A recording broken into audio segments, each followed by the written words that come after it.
La siguiente es una recopilación de historias con los mejores relatos de brujería del mes de junio, así que si te perdiste de alguno, aquí lo podrás escuchar. Mi tía Carolina podría haber pasado desapercibida como una mujer común y corriente, como la mamá de cualquier persona normal. Sin embargo, ella hizo cosas realmente oscuras y aterradoras que de recordarlo me erizan la piel. Hace más de 20 años, cuando mi papá se fue con otra mujer, mi madre se quedó completamente desamparada. Ella y yo anduvimos batallando mucho por un techo y por comida. Incluso llegamos a dormir en la calle y a pedir limosna. Por fortuna, mi tía Carolina, al saber de la situación tan terrible que estábamos pasando, ella nos ofreció asilo en su casa, pues ella vivía completamente sola. La razón es que su esposo había fallecido en condiciones bastante extrañas que nadie nunca supo resolver, y ella había sufrido mucho por todo aquello, tanto así que a sus poco más de 40 años ella ya estaba muy amargada. Pero eso sí, con su familia siempre había sido muy leal, entre comillas, y siempre ofrecía su ayuda cuando era necesario, tal y como lo hizo con nosotros. En aquel entonces yo era un jovenzuelo de apenas 19 años. Estaba desempleado y tampoco iba a la escuela, pues tenía que andar agarrando trabajitos aquí y allá para ayudarle a mi mamá a que saliéramos adelante. Cuando nos instalamos en la casa de mi tía Carolina, estábamos asombrados por la manera en que ella vivía. Su casa era común y corriente, tal y como lo era una casa de una colonia popular, pero la tenía muy limpia, impecable. Todas las cosas estaban en orden y estrictamente colocadas en su lugar. En la cocina los muebles tenían acomodados los platos por tamaños, formas y colores. Las cucharas y sartenes también estaban ordenados de manera perfecta. Y como era de esperarse, eso la convertía en una mujer bastante exigente. Una de las condiciones que ella nos pedía es que mantuviéramos orden en todas las cosas que había en la casa. La habitación de mi tía Carolina era todo un misterio. Ella se encerraba casi todo el día y no salía, ni trabajaba, pues su marido le dejó varios locales comerciales de los que obtenía muy buenos ingresos mensuales por aquellas rentas. Así que ella por dinero ni le sufría. En cambio, por su amarga soledad, sí que era un detalle que le dolía. Ya de estar viviendo con ella, nos dimos cuenta que las vecinas y los vecinos no la querían, la repudiaban, y la gente de la cuadra no le hablaba a mi tía. De hecho, le tenían hasta miedo. La razón la supe en una ocasión que fui a comprar leche y panes a la tienda, y el señor Jacinto, quien atendía, al darme yo la vuelta, comenzó a comentar con su esposa que yo era el muchacho que vivía junto con mi mamá en casa de la bruja Carolina. Lo dijo en voz baja, obviamente, pero yo siempre tuve muy buen oído y así pude escuchar sus palabras. ¿Por qué dirían que mi tía era una bruja? ¿Por qué le tenían ese recelo si mi tía Carolina se veía muy tranquila y buena persona? O bueno, eso parecía. Mi tía Carolina le consiguió un trabajo a mi mamá por las mañanas y a mí otro por las tardes, de manera temporal, atendiendo un puesto de ropa de una conocida de ella. Y fue ahí cuando comencé a notar cosas muy extrañas. Mi tía Carolina comenzó a ser muy amable conmigo, muy atenta. Ella me hacía el desayuno y me miraba mucho. Hasta yo podría decir que me miraba con ojos de deseo, como si ella se hubiera enamorado de mí. Pero cada vez que me llegaban esas ideas a la cabeza, yo trataba de ahuyentarlas porque me resultaban aberrantes y para nada reales. Yo creía que mi cabeza me estaba jugando solamente una mala pasada. Mi tía Carolina en sí era guapa. Su disciplina alimenticia la mantenía bien conservada y llena de energía. Nunca entendí por qué no se había conseguido otro marido después de que su esposo murió.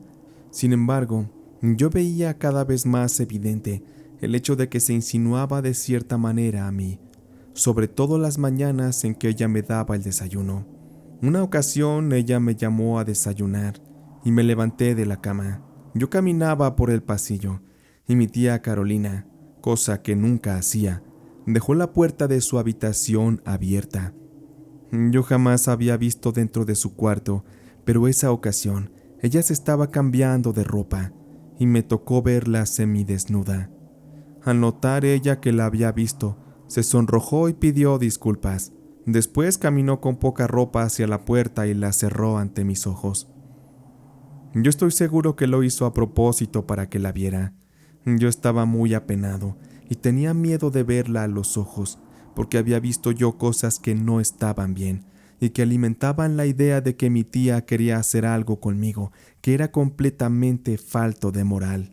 Esa mañana yo tenía mucha hambre, así que traté de borrar el incidente de mi cabeza y fui a la mesa a comer los chilaquiles que mi tía había preparado para mí y el tecito especial que ella siempre me daba a beber.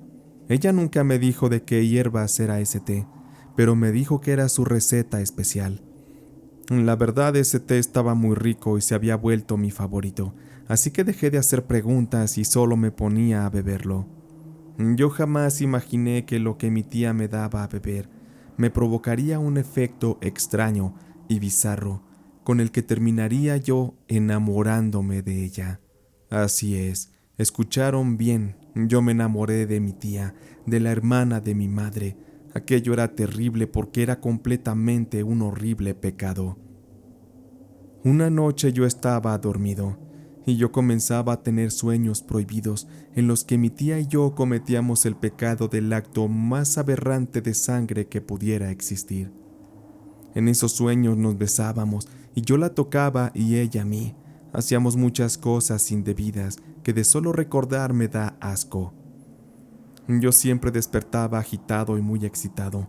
Tenía miedo de aceptarlo, pero yo estaba perdido de la cabeza por poseer a la hermana de mi madre en mi cama. Cada día que pasaba las cosas iban a peor. Todas aquellas cosas pasando por mi cabeza, yo ya no podía parar. Lo ideal era escapar de esa casa, pero no teníamos a dónde ir. Me sentía yo acorralado por un extraño deseo que ya no podía controlar. Una ocasión mi madre tuvo que trabajar de noche una temporada y yo me fui a dormir. Esa noche, como en la mayoría de mis sueños, se encontraba mi tía Carolina y hacíamos del pecado algo maravilloso. De tanto que lo había soñado, yo ya anhelaba que aquello se volviera realidad. Y así sería.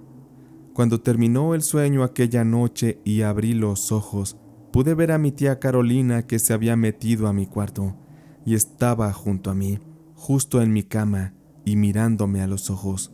Yo me asusté de verla ahí, porque sabía que sus intenciones no eran buenas y me dijo: «Llevo rato aquí contemplándote, Miguel, y estabas hablando dormido.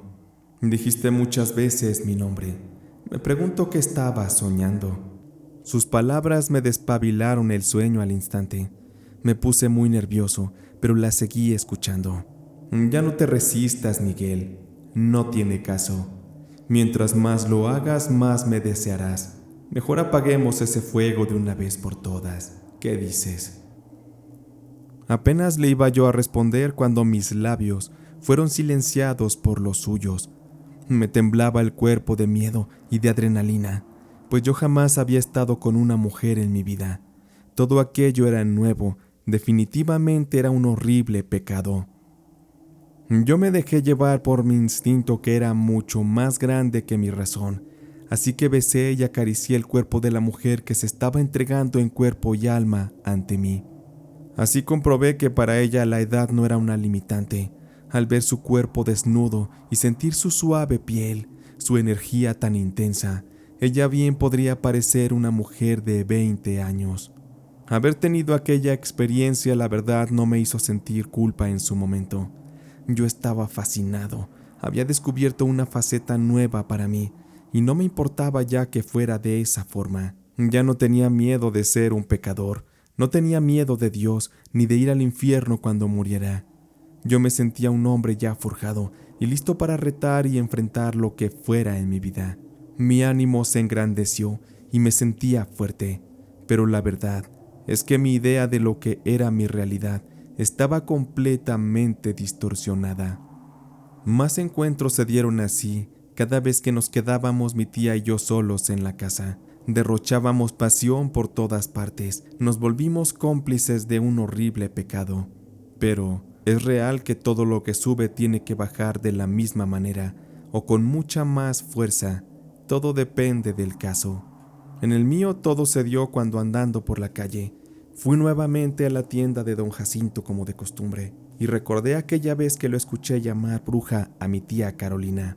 Yo estaba decidido a confrontarlo, pero antes necesitaba una explicación detallada del por qué había ofendido así a la mujer que me había hecho un hombre, a la mujer que yo amaba. Don Jacinto se molestó por el tono en el que le pedí la explicación, y con palabras un tanto agresivas él me respondió: ¿Pero qué no te han contado, muchacho? Todas las aberrantes cosas que ha hecho tu tía. Perdona que lo repita, pero esa mujer es una asquerosa bruja. Veo que no tienes ni la menor idea de con quién estás viviendo, pero siéntate si quieres, te contaré, a ver si así la sigues defendiendo, chamaco imbécil. Las palabras de don Jacinto me despertaron la curiosidad, a tal grado que sus ofensas se me resbalaban como manteca. ¿Has visto el moño negro que está en la casa de doña Leticia y el otro que está en la casa de la señora Justina? Pues te contaré que en esas casas vivían dos jovencitos, más o menos de tu edad. Ellos fallecieron, o eso es lo que se cree. Se dice que perdieron la vida en circunstancias indeseables. La verdad nadie sabe porque nunca se encontraron sus cuerpos.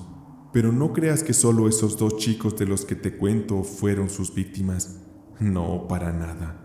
Hubo otros hombres que entraron a la casa de tu tía y nunca nadie los vio salir.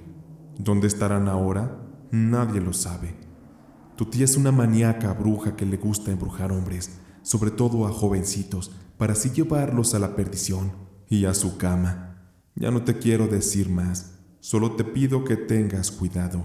No vaya a ser que ni a su propia sangre respete y te quiera embrujar a ti también y acabes muerto o desaparecido como aquellos jóvenes. Escuchar todo lo que don Jacinto me decía me dejó sin palabras. Solo le agradecí por lo que le compré y me fui para la casa muy callado. Había una explosión en mi cabeza porque tenía cierto sentido lo que el viejo me acababa de decir, pues todo lo que yo había vivido con mi tía era aberrante y asqueroso, y no había otra manera de explicar el placer que yo sentía al estar con ella y el enamoramiento que yo sentía también por ella, más que la misma brujería que ella debió haberme estado haciendo. Tenía que averiguar qué estaba pasando, así que antes de regresar a la casa, me fui a dar una caminata alrededor de las calles para así encontrar el plan perfecto. Cuando regresé a la casa, del jardín corté unas rosas y las deseché. Después entré y vi a mi tía en la cocina haciendo la cena. Yo le informé que alguien se había metido al jardín para robar las rosas, así que ella salió apresurada y enfurecida. En eso yo aproveché para meterme a su cuarto y buscar las píldoras que ella usaba para dormir. Busqué en los cajones con desesperación hasta que las encontré, y tomé cerca de 10 pastillas y salí de nuevo para dirigirme a la cocina, donde noté que mi tía ya tenía su café preparado y bien caliente. Así que sin perder tiempo, molí un par de píldoras en una cuchara y se las metí a la bebida. Solamente dormida me aseguraría de tener el tiempo adecuado para revisar la casa a fondo y encontrar las evidencias de todo lo que don Jacinto me había dicho. Mi tía regresó muy molesta de ver que efectivamente algún malhechor había arrancado sus rosas. Ella se sentó en la mesa y, sin pensarlo, le dio un sorbo grande a su café, con el que casi terminó toda la bebida que había en la taza. De estar platicando vi cómo ella comenzó a bostezar y dijo no sentirse muy bien, y en mis brazos la apoyé para que caminara directo a su cama. Ella cayó perdida de sueño, así que era mi momento para comenzar a actuar. Eran las 9 de la noche y mi madre trabajaría de noche, así que tenía suficiente tiempo para indagar la casa. Para empezar, revisé la habitación de mi tía de todo a todo. No parecía haber nada raro, hasta que di con una caja negra, un poco más grande que una caja de zapatos común. Era completamente cúbica. La tomé en mis manos, la coloqué sobre la mesa y la destapé. Me sorprendí de todo lo que había ahí dentro. No lo podía creer. Don Jacinto realmente tenía razón, porque encontré ahí dentro de la caja varias fotografías manchadas de sangre y con cabellos pegados, seguramente de mi tía. Una de esas fotos pertenecía a su anterior esposo, el fallecido. Había otras 4 fotos de hombres, 2 de ellos jóvenes y los otros 2 de edad ya más avanzada. Otras 2 fotos pertenecían, una a mi madre y la otra a mí. Así confirmé que mi tía me estaba embrujando y que ella me había sembrado el deseo pasional por ella. Y era seguro que en un futuro cercano yo terminaría igual y mi madre también, como aquellos jóvenes que habían muerto quizá o desaparecido en sus manos. Además de eso, había un par de huesos que pertenecían a dedos humanos. Eran los dedos índice y por la diferencia de tamaño, sé que eran de personas completamente diferentes.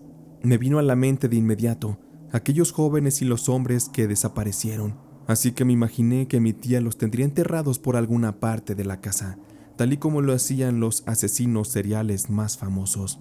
Pero dentro de todas esas cosas malas que me tenían aterrado, encontré un paquete que contenía muchos dólares, más de 50,000 en billetes de a 100. ¿Qué diablos pasaba con mi tía? ¿Quién era ella? ¿Dónde había dejado aquellos cuerpos? ¿Y quién le había dado tanto dinero? Sus actos parecían ser totalmente demoníacos. La curiosidad y el deseo de descubrir más evidencias era tal que fui hacia el jardín de atrás, porque recordé que mi tía plantó unas flores en un punto específico. Ella dijo que las estaba plantando ahí porque le recordaban a alguien muy especial que había muerto. Supuse que ese era el punto exacto donde debía comenzar a cavar, y estaba consciente que podría llegar a encontrar algún cadáver bajo tierra. Con discreción tomé la herramienta y comencé a cavar sobre la tierra que afortunadamente estaba blanda. Prácticamente destrocé aquellas flores que mi tía plantó, y a la media hora, bajo el agujero que había ya hecho, sentí como la pala pegó con algo. Con mis manos comencé apresuradamente a sacar la tierra, y así fue como vio la luz un trozo de cráneo humano. Di un sobresalto y grité de miedo. Comencé a temblar y sentí la necesidad de huir de esa casa. Mi tía era una asesina. Ella había abusado y asesinado a aquellos hombres, también a los jóvenes que don Jacinto mencionó. No había de otra. Yo debía escapar y llevarme a mi madre lejos, y también debía llamar a la policía. Sin pensarlo, tomé los 50,000 dólares que estaban en el paquete, los metí en una mochila, y antes de salir de casa molí otras 2 pastillas para dormir.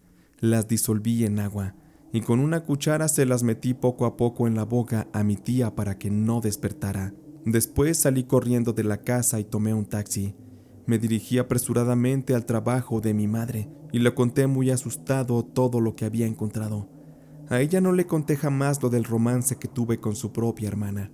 Lo único que yo quería era escaparnos de aquel lugar. Mi madre se negaba porque no teníamos dinero, pero cuando le enseñé los 50,000 dólares que había encontrado, ella sin pensarlo decidió que debíamos irnos. Con eso fue que escapamos. No queríamos tener nada que ver con ese caso de mi tía y con sus crímenes, así que mi madre y yo tomamos la decisión de tomar un camión que nos llevara a la frontera y pagar a un pollero que nos lograra cruzar a los Estados Unidos. Aquella noche, antes de recoger a mi madre, yo llamé a la policía. Ellos entraron con facilidad a la casa porque dejé las puertas entreabiertas. Yo di mi testimonio como anónimo y fingí la voz para que no me reconocieran. La policía entró al lugar y encontró a mi tía tirada y muy sedada en su cama. Los oficiales revisaron la casa y se encontraron con los restos humanos y las demás evidencias. Yo me aseguré también de quitar mis fotos y las de mi madre de la caja. Semanas después supe que habían desenterrado varios cadáveres del jardín trasero en la casa de mi tía. Eran seguramente los de los hombres que don Jacinto me había contado y también los de los jóvenes. Por fortuna pude descifrar los horribles actos de mi tía y me arrepiento de haber sido débil ante el deseo que me llevó a cometer aquel aberrante pecado de amor con ella. Ahora estamos a muchos años de distancia y mi tía está en prisión pagando una muy larga condena.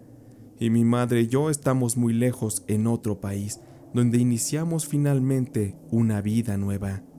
Me siento afortunado de haber sido astuto, porque de lo contrario, en este momento mi madre y yo seríamos un par de cadáveres más, enterrados en aquel jardín trasero de mi tía, la bruja Carolina. Aquella mañana que llevé las prendas de mi madre y algunas cosas de doña Raquel a la casa de doña Lolita la bruja, no nos imaginamos la horrible realidad que conlleva la brujería. Todas esas cosas tan feas que pueden pasar cuando alguien se mete con la persona equivocada, con la persona que quizá en el pasado fue un amigo, un cercano o un familiar. En este caso debo volver al inicio para que puedan comprender el origen de todo aquel mal que cayó sobre mi madre como un castigo infernal y despiadado. En mi casa somos de una familia muy humilde. En ese tiempo vivíamos en un lugar muy pobre del norte del país, en esos barrios donde la escasez de trabajo, de recursos y de todo está a la orden del día. Para ganarnos la vida, tanto mi madre como mis dos hermanas y yo, a veces andábamos trabajando de sirvientas en casas de un barrio de estatus un poco más elevado, donde hacíamos la limpieza y hacíamos de comer. Y en esa colonia de clase media alta vivía doña Raquel, una mujer que había sido muy amiga de mi mamá y también había sido nuestra vecina algunos años atrás. Mi mamá y doña Raquel se conocían desde tiempos de la secundaria y eran, como se les dice acá en México, uña y mugre. Siempre andaban juntas para todos lados, pero cuando al esposo de doña Raquel le empezó a ir bien con unos negocios que echó a andar, doña Raquel y su familia se cambiaron de casa a una colonia mucho mejor. Con aquello doña Raquel ya era una mujer de estatus, a ella ya no le gustaba mezclarse tanto con los pobres. Ella desde antes ya quería irse de la colonia, también porque mucha gente ya no la quería. Decían que le hacía a la brujería y que le había hecho trabajos a varios de sus enemigos, además de otros chismes que le habían inventado. Nosotros en casa no creíamos en la brujería, porque con mi mamá doña Raquel siempre fue muy buena. Y cuando esta señora se cambió de casa, ella empezó a contratar a una muchacha para que se le hiciera la limpieza de su casa y la comida. Y cada vez que la muchacha le fallaba en el sentido de que faltaba o no hacía bien el trabajo que se le mandaba a hacer, doña Raquel llamaba a mi mamá para que le hiciera el trabajo y de paso así se ganara un dinero extra, que la verdad, pero le caía muy bien ese dinero a mi mamá. Y así estuvo ella trabajando para doña Raquel por un tiempo. Sin embargo, una ocasión algo salió mal y la amistad se fracturó. Sucede que en casa de doña Raquel culparon a mi mamá de que se había robado 50,000 pesos y mi mamá no había sido. Evidentemente no era ella la culpable, porque ella jamás había robado. Ella era muy honesta y pues aquello le costó el trabajo y doña Raquel le dejó de hablar. Ella estaba muy molesta y mi mamá muy triste porque perdió el trabajo, una gran amistad y también perdió dinero. La vida debía seguir y pasaron las semanas. Llegó el cumpleaños de mi mamá y le hicimos un pozolito así para nada más la familia, solo mi madre, mis hermanas y yo, porque no teníamos papá. Él se fue a Estados Unidos y nunca regresó. No supimos qué fue de él realmente, pero retomando el caso de mi mamá, esa tarde mientras les celebrábamos, de manera inesperada llegó doña Raquel y tocó a la puerta. Cuando yo fui a abrir, noté que doña Raquel venía cargando un pastel en sus manos, un pastel del tipo que tanto le gustaba a mi mamá y que no se comparaba con el que ya le habíamos comprado nosotras, que era uno así muy chiquito y sencillo. Doña Raquel, muy confianzuda, se pasó a la casa y muy amable le pidió perdón a mi mamá por aquel tema tan bochornoso del robo del dinero. Ella lamentaba haberla culpado, sin saber qué había ocurrido, y le había dicho que la extrañaba como amiga. El tema es que ese dinero jamás apareció. Nadie supo realmente quién tomó aquel dinero. Nosotras sospechamos y casi podríamos afirmar que fue alguno de sus hijos. Sin embargo, eso siempre será un misterio. Pero esa tarde del cumpleaños, Doña Raquel insistía mucho en que mi madre comiera del pastel. Incluso ella lo partió y le dio una rebanada en especial a mi mamá para que se la comiera, y luego nos sirvió un poco a mis hermanas y a mí. Ese pastel admito que estaba muy rico, y jamás pensamos que doña Raquel tuviera malas intenciones con aquel detalle y con algunos otros detalles más. Pues a raíz de aquel reencuentro entre ella y mi madre, doña Raquel constantemente le hacía regalos a mi mamá, sobre todo obsequios de comida que ella preparaba o le compraba. Había algo sospechoso en esa mujer, porque jamás antes en la vida había mostrado ese nivel de interés sobre mi mamá. Su amabilidad era excesiva, pero mi madre estaba encantada con todas aquellas atenciones que doña Raquel tenía con ella.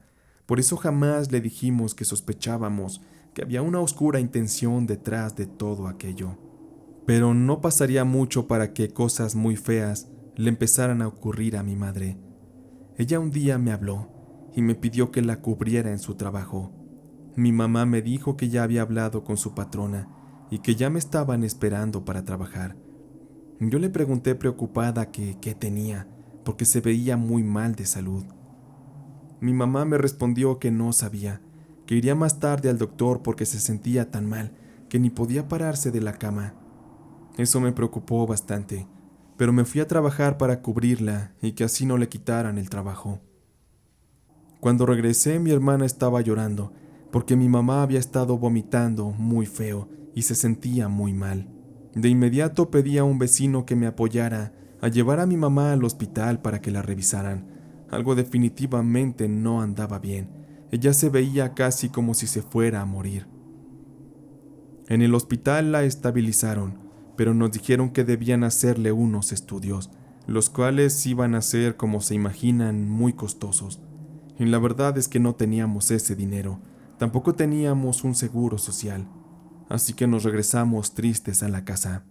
Mi madre estuvo un poco mejor por 2 días, pero luego se comenzó a poner más mal, y nosotras estábamos desesperadas porque no sabíamos qué hacer.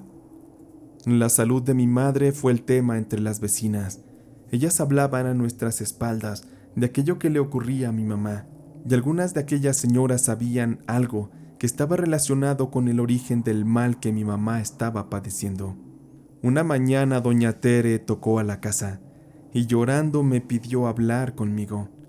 Esa señora quería mucho a mi mamá y salimos a caminar hasta alejarnos de la colonia.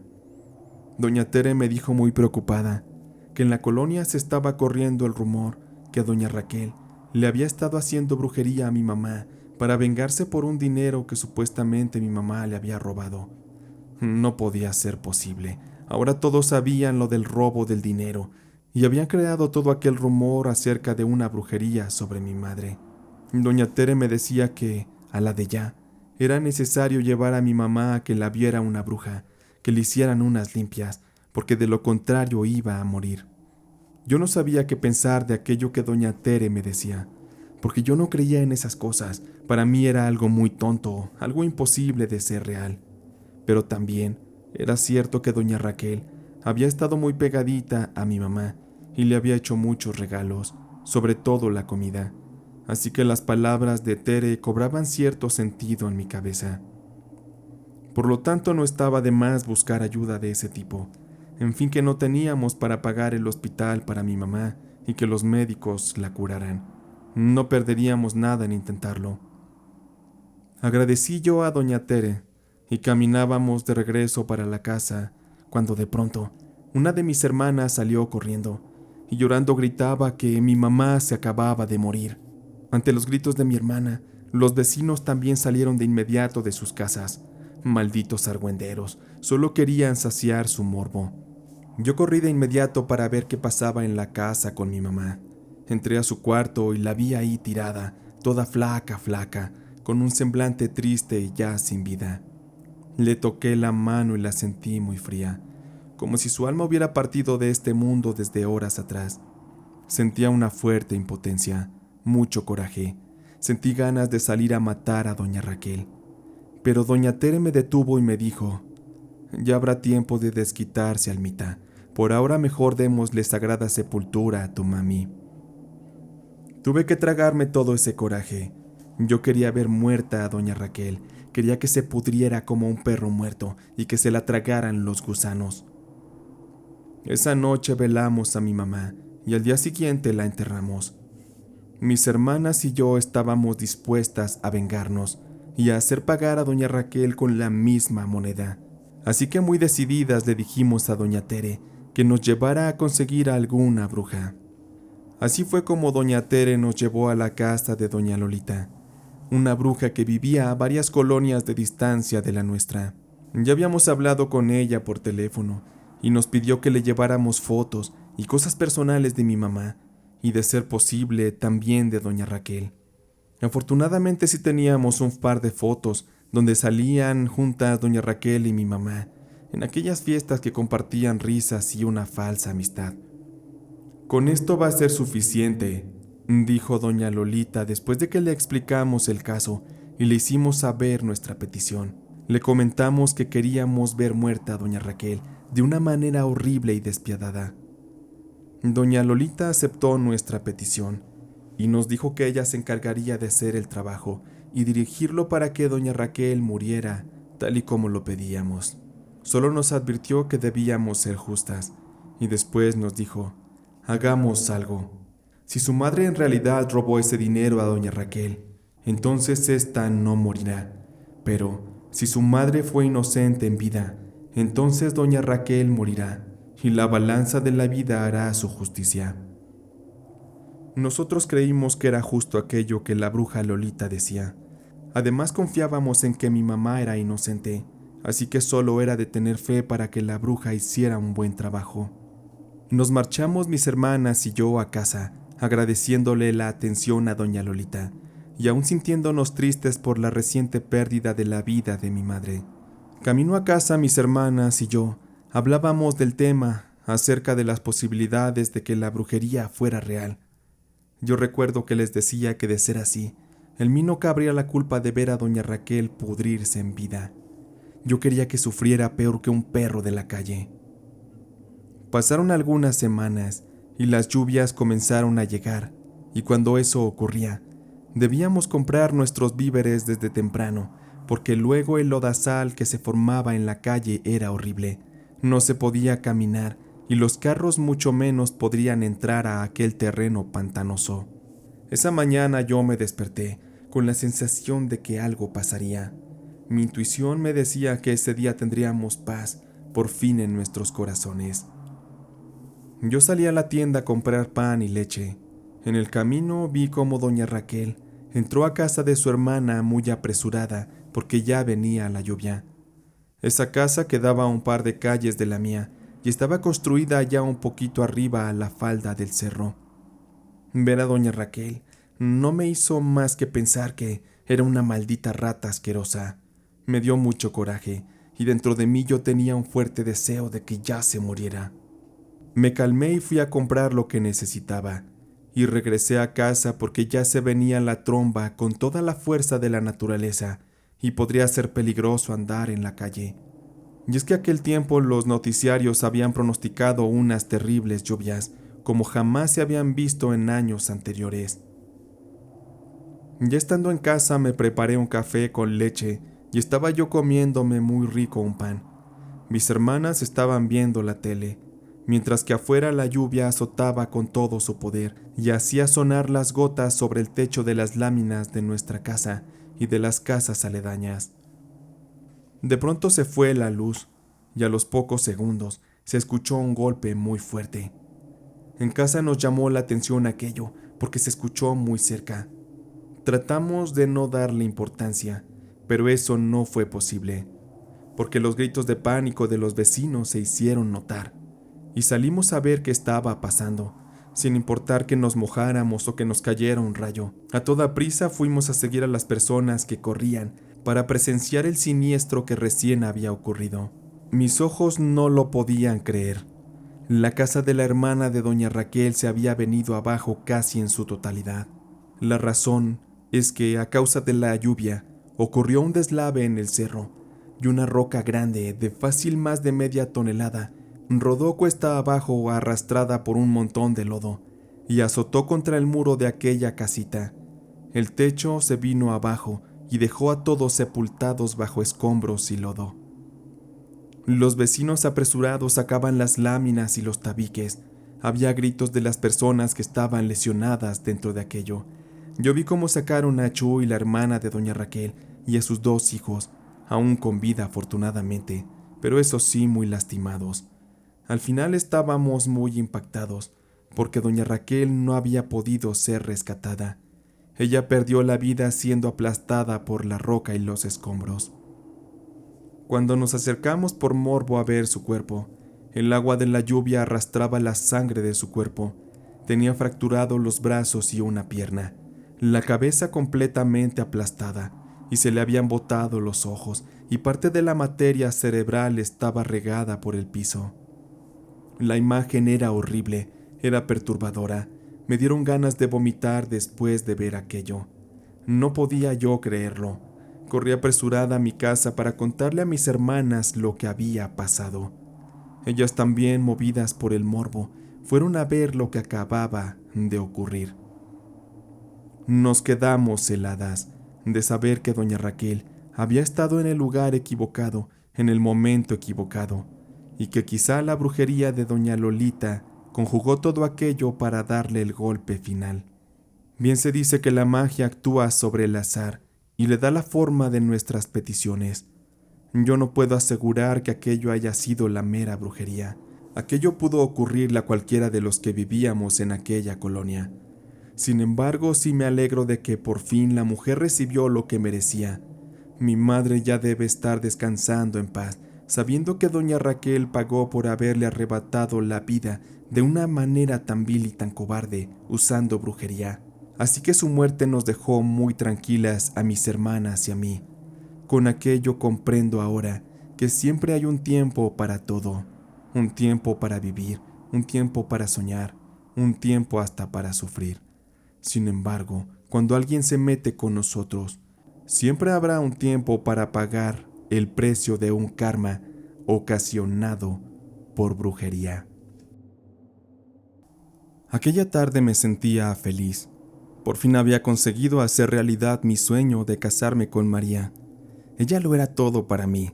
Me tenía loco de amor. Yo no sé qué me dio, pero me sentía muy feliz junto a ella. Me llenaba de orgullo y felicidad verla junto a mí y ver al sacerdote dándonos la bendición en el nombre de Dios. Para mí era la culminación más grande de la felicidad y del amor. Para mí María era la mujer ideal. A ella yo la conocí en un local comercial que era de mi propiedad. Yo tenía varios establecimientos en aquel tiempo, donde vendía ropa y algunas otras cosas, como artículos de cocina y novedades de importación. A mí me iba muy bien económicamente, bastante bien diría. Al mes yo recibía ganancias bastante jugosas y mi vida era de un nivel bastante bueno. Eso atraía mucho a las chicas y muchas de ellas querían salir conmigo y tener algo más. En su momento me aproveché de eso para sentirme todo un Luis Miguel. Ya salía yo con una y luego con otra. Me acostaba con todas ellas y me entregué así a las mieles de la pasión y de la sensualidad. Pero llegó un momento en el que yo ya me sentía cansado de esa vida, y ahí fue que María llegó a mi vida. A ella yo la contraté por recomendación de un amigo, pues María necesitaba trabajo, porque tenía a su mamá enferma y necesitaba cubrir gastos bastante altos. María no tenía ni estudios ni nada, así que no podía aspirar a un salario lo suficientemente grande como para cubrir esos gastos, pero entre ella y sus hermanos unirían esfuerzos para ayudar a su madre. Toda aquella historia me conmovió mucho, y quise poner de mi parte a la noble causa, contratando a María, y bueno, también debo aceptar que, en cuanto la vi, María me deslumbró con sus ojos verdes, su mirada cautivante, y su cuerpo ni se diga. Ella era una diosa hermosa que había bajado del cielo para iluminarme la vida. Mis palabras parecerán exageradas, pero aquello fue un intenso amor a primera vista. Yo casi nunca iba para los locales, pero desde que María llegó a trabajar para mí, yo me pasaba muchos ratos con ella, todo con la intención de llamar su atención y así poderla invitar a salir.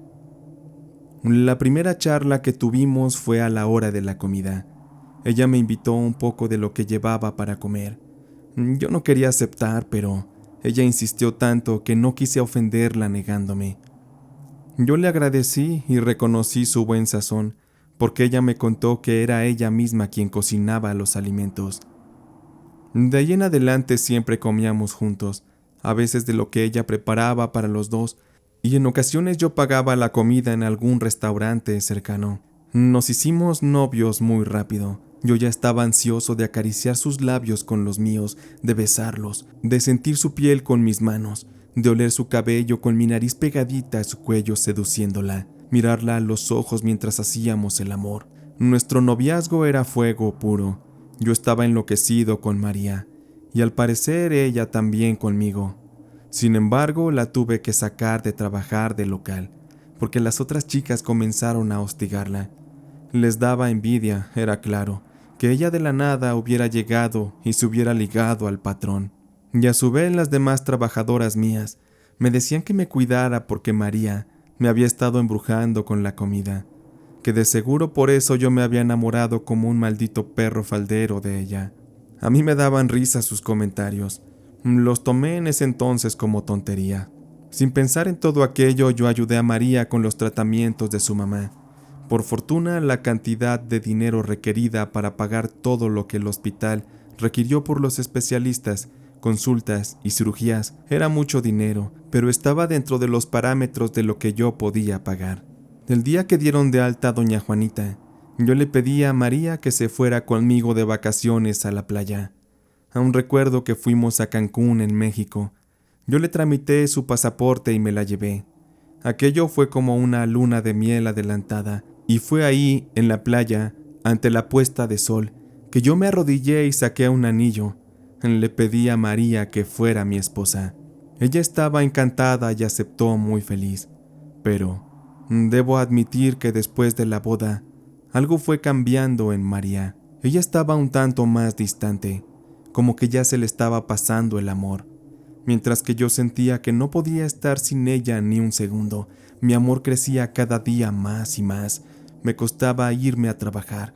Yo quería quedarme en la casa todo el día con ella, besándola, haciéndole el amor, riéndonos y viendo películas.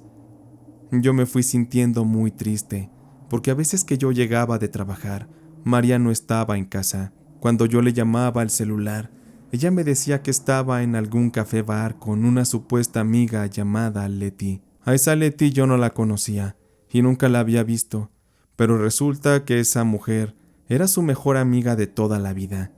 Ni idea tenía yo que fueran tan amigas, porque esa tal Leti ni siquiera había ido a nuestra boda. Yo me retorcía de celos pensando que esa tal Leti en realidad era algún hombre que se estaba llevando lo que yo más amaba. Me venían pensamientos en los que ese hombre le hacía el amor a mi mujer, pensamientos en los que ese hombre le hacía feliz, la besaba, la acariciaba, le daba todo el placer que a lo mejor yo no podía y que María nunca me lo había hecho saber. Me sentía impotente y me sentía muy poco hombre. Mi autoestima estaba completamente por el suelo. Aquello comenzó a traernos problemas, porque María no quería que yo conociera a esa tal Leti. ¿Por qué me la ocultaba? ¿Acaso me estaba yo volviendo loco? Fue muy difícil todo aquello, porque en poco tiempo fui cayendo en un estado mental deplorable, mientras que yo veía a María cada vez más radiante. Ella mostraba también poca empatía con lo que me estaba pasando, y salía a la calle constantemente sin avisarme. Yo ya no sabía con quién estaba casado. De verdad me empecé a sentir fatal, al grado que caí en la cama. Un día simplemente no me pude levantar para trabajar. Eso me llevó a contratar a otra de mis empleadas para que me atendiera en la casa. Se trataba de Marcela. Marcela era de mucha confianza y sabía hacer todos los quehaceres de la casa. Ella tenía varios años de trabajar para mí en los locales y yo le tenía mucho aprecio porque sabía que era muy responsable. Cuando ella llegó, me servía mi comida, me hacía la limpieza de la casa y a María aquello no parecía importarle. Ella parecía que solo quería gastarse todo mi dinero en ropa, en su quizás amante y en otras estupideces. Me pregunto en qué momento ella se volvió así tan indiferente, tan malévola. Era casi como estar viviendo con el mismo demonio. Su mirada angelical se había vuelto en una mirada infernal. Hasta miedo me daba solo de verla. Y ese miedo Marcela lo veía en mis ojos. Y como ella cada vez me veía más mal, y los médicos no me sacaban de aquel hoyo, Marcela me pidió platicar conmigo muy seriamente. Ella me contó que cuando me decían que María me estaba embrujando, lo decían en serio, porque Marcela y las demás chicas un par de veces vieron cómo María le ponía unos polvos a la comida que me daba. Quién sabe qué sería aquello, pero las palabras de Marcela cobraban más sentido. María en verdad parecía que me estaba embrujando, porque pese a las atrocidades que me estaba haciendo, yo la amaba mucho. No sabía ni quería imaginar una vida sin ella. Yo estaba perdidamente de la cabeza y obsesionado con ella. Marcela estuvo aconsejándome mucho, pero yo estúpidamente no quería hacerle caso. Intentar cualquier cosa contra María me partía el alma, y pese a que sabía que ya la había perdido, no me atrevía siquiera a ofenderla. Aquel amor por ella era tan enfermizo que de recordarlo ahora me doy de topes en la pared. Marcela me insistió y me propuso que fuéramos con alguna bruja a que me curara, si es que todavía había remedio. Acá en Ecuador no fue muy difícil encontrar una curandera que me ayudara. Para mí fue muy difícil aceptar aquella idea, pero no me quedaba de otra. De no ser así, seguro iba a morir. La curandera nos recibió en su casa. Era prácticamente una anciana, y recuerdo que mi expresión al verla fue de desconfianza, y ella con palabras muy firmes me dijo: «No porque me ves vieja significa que no sirvo para lo que hago. Mírate tú, muchacho, tienes mucho dinero, juventud, y el cerebro no te ha servido para darte cuenta del daño que te estaban haciendo». Con aquello que escuché, me mostré mejor más respetuoso y dejé que la mujer trabajara. La mujer me pidió que me acostara en una camilla vieja. Después me quitó casi toda la ropa por completo, lo cual me hizo sentir un poco de pena. La mujer me estuvo pasando las manos por encima sin tocarme. Las palmas de sus manos emanaban un calor especial, muy agradable y reconfortante. Después de eso la cosa cambió, porque la mujer con sus dedos índice y medio es como si me los clavara en puntos que solo ella sabía para qué servían. La explicación que me dio es que necesitaba drenar la mala energía que me habían sembrado y que se había acumulado en esos puntos. Les juro que yo quería llorar como un niño indefenso. Lo que la mujer me estaba haciendo fue de las cosas que más me han hecho sufrir. Ella me sacó la energía de la espalda, del cuello, de las piernas y de los brazos. Incluso me apretó los genitales. Yo ya pedía a Dios que me sacara de ese lugar. Al final la mujer me dio a beber algo muy caliente y me pidió que lo tragara de un solo sorbo. El sabor de aquel brebaje era asqueroso, parecía viscoso. No tengo idea de qué era, pero al par de minutos la bruja me pidió que me acostara, y ella hacía movimientos como si estuviera jalando algo invisible de mi corazón. Y yo en efecto sentía como si me sacaran una aguja muy grande. Eso me dolía bastante, y yo gritaba y gritaba, y Marcela veía angustiada todo lo que me estaban haciendo. Yo terminé rendido y completamente inconsciente por más de 2 horas. Cuando desperté, la curandera y Marcela estaban platicando que efectivamente María me había estado embrujando con cosas en la comida. Ella me vio vulnerable y por eso vio la posibilidad de que yo me enamorara de ella, para así poder acceder a una mejor calidad de vida. Lo peor vino cuando la bruja me dijo que María estaba tratando de matarme, para así quedarse con todos mis bienes y vivir plácidamente al lado de su amante. La bruja me confirmó que María salía todos los días con aquel hombre y tenían un intenso romance. Lo que más tristeza me dio fue cuando la bruja me dijo que María lo amaba a él. Así confirmé que María salía todos los días con aquel hombre y tenían un intenso romance. Me dolió saber que otro hombre era el que ahora la besaba, el que la acariciaba, el que le brindaba las ilusiones de la felicidad. Antes de terminar la sesión, la bruja me preguntó que si quería regresar el mal a María. Yo dije que no me sentía yo tan lleno de odio como para hacer algo así. Salí destrozado de aquella sesión, donde confirmé las cosas que tanto temía. Fui tan ciego para no darme cuenta de que María solo me utilizó con brujería para enamorarme y para sacarme la plata con la que se pagarían los gastos médicos de su mamá. Y ella no conforme, su ambición le decía que quería todo de mí. Bueno, solo lo material. Yo como persona ya no le servía para nada, mucho menos como hombre.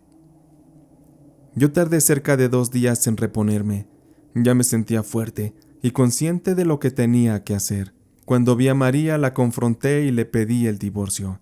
Le dije que ya sabía lo de su amante, y ella parece que no le sorprendió que yo lo supiera, pero sí le sorprendió verme en un buen estado de salud. Para mí que ella ya imaginaba que yo estaría muerto. Pero ella igual aceptó que nos divorciáramos.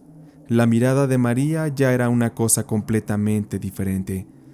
Para ella yo no era más que un perro. Ella se convirtió en un demonio que se disfrazó de ángel para acabarme, para pisotearme. El día de la firma del divorcio terminé cediéndole la casa y $20,000. Afortunadamente no teníamos hijos, así que por ese precio no me afectaba pagar para ya nunca más volver a verle la maldita cara.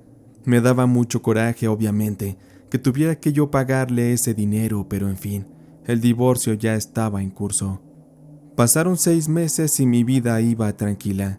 Agradecía yo que todo hubiera vuelto a la normalidad. Por su parte, Marcela y yo nos hicimos novios. Ella me demostró una cara de la lealtad mucho más sólida. Llevábamos las cosas muy tranquilas y con paciencia. Éramos muy felices. Pero esa felicidad se vio interrumpida porque, de pronto un día me llegó a la casa un citatorio para el juzgado. Provenía, como se imaginan, de parte de María. Al leerlo noté que la pesadilla con ella continuaba. Parecía mi vida una película de terror. Tuve que acudir al citatorio. Resulta que María me estaba pidiendo otros $50,000 más, porque ya se había gastado los 20,000 que le di en el divorcio. Ella alegaba que estaba enferma y que se había enfermado a raíz del estrés que vivió en el infierno de matrimonio que tuvimos. Pero qué estupideces estaba yo escuchando. Se le había metido el demonio por completo a esa mujer. Yo conseguí un buen abogado y fuimos aplazando las visitas al juzgado. La verdad, yo ya no iba a permitir que María me sacara más dinero para ir a gastárselo con el imbécil ese de su novio, ese con el que me engañó tanto tiempo, y que seguramente solo la estaba utilizando. No me quedó de otra. Fui de nuevo con la bruja a pedir el favor de que parara a María. Yo no sabía mucho de esas cosas de brujería, pero le llevé cosas, artículos y objetos que eran de María, y le di muy buen dinero a la bruja. Le dije que se encargara de todo, que yo no quería saber nada. La bruja aceptó con gusto. Ella me vio furioso y muy decidido, así que ella prometió hacer un buen trabajo para detener a María. Por su parte, mi abogado y yo seguíamos buscando formas de apelar por prórrogas y extender así las audiencias. Teníamos las ventajas de que María no tenía pruebas sólidas de lo que argumentaba en mi contra. Pasaron 3 meses así, y estoy seguro que María ya estaba desesperada porque se había quedado sin dinero. Una mañana, ya días de la siguiente y última audiencia, unos oficiales tocaron a mi puerta. Me comenzaron a interrogar acerca de María. Al principio no me explicaban mucho, pero después de haberme bombardeado con decenas de preguntas, me dieron a conocer que María estaba muerta, que amaneció en su cama asfixiada. Alguien la había asesinado. Los principales sospechosos, como se imaginarán, éramos su novio y yo. Los oficiales me pidieron que no me fuera lejos, porque podría ser llamado a declarar. Para fortuna del caso, al par de días, se recuperaron videos donde el novio de María salió muy apresurado de madrugada y escapó de su casa, justo en el momento en el que María murió. No se tenía rastro de él, pero ese acto lo inculpaba automáticamente por el asesinato de María. No puedo asegurar que la brujería los haya vuelto locos al grado de quererse matar entre ellos, pero hay posibilidad de que así sea, y aunque mi petición a la bruja nunca fue la de matarlos, desconozco qué trabajo les haya puesto aquella curandera. Al novio de María lo encontraron 2 días después en el fondo de un barranco. El tipo perdió el control del auto que era de María y quedó hecho pedazos dentro del vehículo. Eso representó el fin de sus vidas y por supuesto del caso que llevábamos. Aunque fue impactante que María muriera también, para mí era reconfortante saber que sus muertes me quitaron un gran peso de encima. Me sentí muy tranquilo y con todo eso a favor, me casé con Marcela. Ahora ella y yo llevamos una vida juntos, muy plena y feliz. Tenemos 2 hijos hermosos y un futuro prometedor. Marcela se ha vuelto mi mano derecha. Ella es quien administra mis negocios, y hay un grado de lealtad y confianza muy elevado. Sé que con ella siempre seré feliz, y yo me siento comprometido a que ella esté feliz a mi lado también, al lado de un hombre que la ama y que la protege. Estoy seguro que nosotros jamás repetiremos alguna historia demoníaca como la que viví con María. Ojalá y se esté pudriendo en el infierno por todo lo que me hizo. A mí nunca me ha gustado desearle el mal a nadie, ni hablar así de alguien, pero la verdad es que María se merece todo ese odio y mucho más. Estaba atardeciendo cuando los vecinos comenzaron a gritar pidiendo ayuda.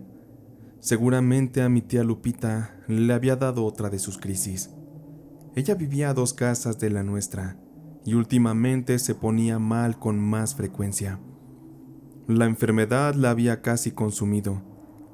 Ella había tenido ya una vida muy larga, pero poco próspera. Y es que es normal siempre que todas las personas deseamos tener una vida con muchos años, con mucha salud, cosas buenas. Sin embargo, su vida no fue para nada así.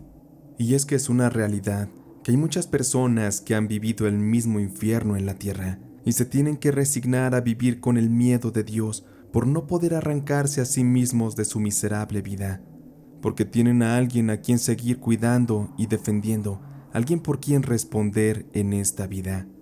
En el caso de mi tía, ella no le tenía miedo a Dios, pero ella vivía solo para cuidar de su único hijo. Ella tenía que protegerlo de la tirana figura de su esposo Rosendo. Para que comprendan mejor todo lo que mi tía vivió, será necesario voltear atrás en el tiempo, unos 80 años quizá, cuando mi tía, a quien todos conocían como Doña Lupita, era apenas una escuincla de 15 años. En sí ella era mi tía abuela, pero le decíamos tía de cariño. Decían en la casa que ella siempre fue muy bonita, y esa fue su peor maldición, porque de inmediato en cuanto creció, le echaron el ojo varios degenerados del pueblo, sobre todo don Rosendo, quien en aquel tiempo también era joven. Él se llegó a pelear como un perro contra otros hombres, con tal de marcar territorio y hacer saber que mi tía Lupita era no más para él. Se dice que una noche a Rosendo lo estaban buscando para matarlo, porque acababa de cometer un crimen contra el hijo de alguien importante. Él era astuto, así que se escondió bien, y a la primera oportunidad que tuvo, pasó una tarde esperando a que mi tía Lupita saliera de su casa, y cuando la vio sola caminando e indefensa, Rosendo pasó a toda velocidad en el caballo, y con fuerza la trepó y se la llevó. Al principio no se sabía para dónde la había llevado, pero con los años esas cosas salieron a la luz. Rosendo la había llevado a la casa de sus padres, que vivían en un rancho en otro municipio. Él la mantuvo encerrada por cerca de 2 meses en un cuartito oscuro, donde él, cada que podía, abusaba de ella. Los padres de Rosendo no le decían nada. Ellos ejercían las creencias de la época y jamás intervinieron para impedir que Rosendo hiciera aquellas barbaridades con mi tía Lupita. Lo que buscaba él era preñarla, y que así mi tía Lupita ya no pudiera regresar dignamente a su casa. Era bien sabido que cuando un hombre se robaba a una mujer, con una noche que pasara fuera de casa, era razón suficiente para que ya no se le abrieran las puertas, pues de hacerlo, el apellido de la familia sería manchado. Rosendo lo consiguió finalmente. Mi tía Lupita por fin quedó preñada y pudo ver la luz del día. Doña Refugio, la mamá de Rosendo, le enseñó a cocinar y a ser una mujer sumisa y de casa. Rosendo y mi tía Lupita se casaron con la bendición del sacerdote. En aquella boda improvisada estaba parte de la familia de Rosendo, pero por parte de mi tía Lupita no había una sola alma. Para empezar, nadie sabía dónde estaba mi tía Lupita, mucho menos que se iba a casar. Era prácticamente ella sola contra el infierno de vida que le daría Rosendo. Él era un borracho que se desquitaba los fracasos en las apuestas golpeando a mi tía Lupita. Aun estando embarazada, ella contaba que terminaba sangrando de la cara y con los cintarazos bien marcados en la espalda de la brutalidad con la que Rosendo la golpeaba. Mi tía Lupita no tenía para dónde irse. Cuando nació el bebé, esa noche no paraba de llover. Caían los rayos de una manera que parecía que el cielo se estaba fragmentando violentamente. La partera, que era una curandera y bruja del pueblo, al tener el bebé en sus manos, le dijo a mi tía que el bebé venía marcado, que estaba maldito. Asimismo le dijo que la maldición estaba dentro de mi tía. Según palabras de mi tía Lupita, la partera le dijo que había un ser maligno dentro de la habitación. «Míralo, Lupita, ¿a poco no lo ves?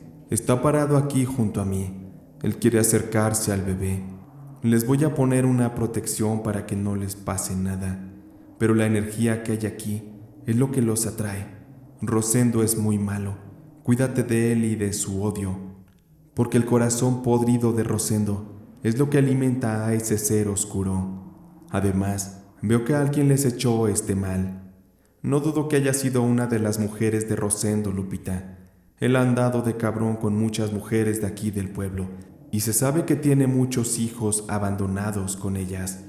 Yo creo que te tienen envidia, Lupita, porque, extrañamente, se podría decir que tú fuiste la única que lo logró amarrar en matrimonio.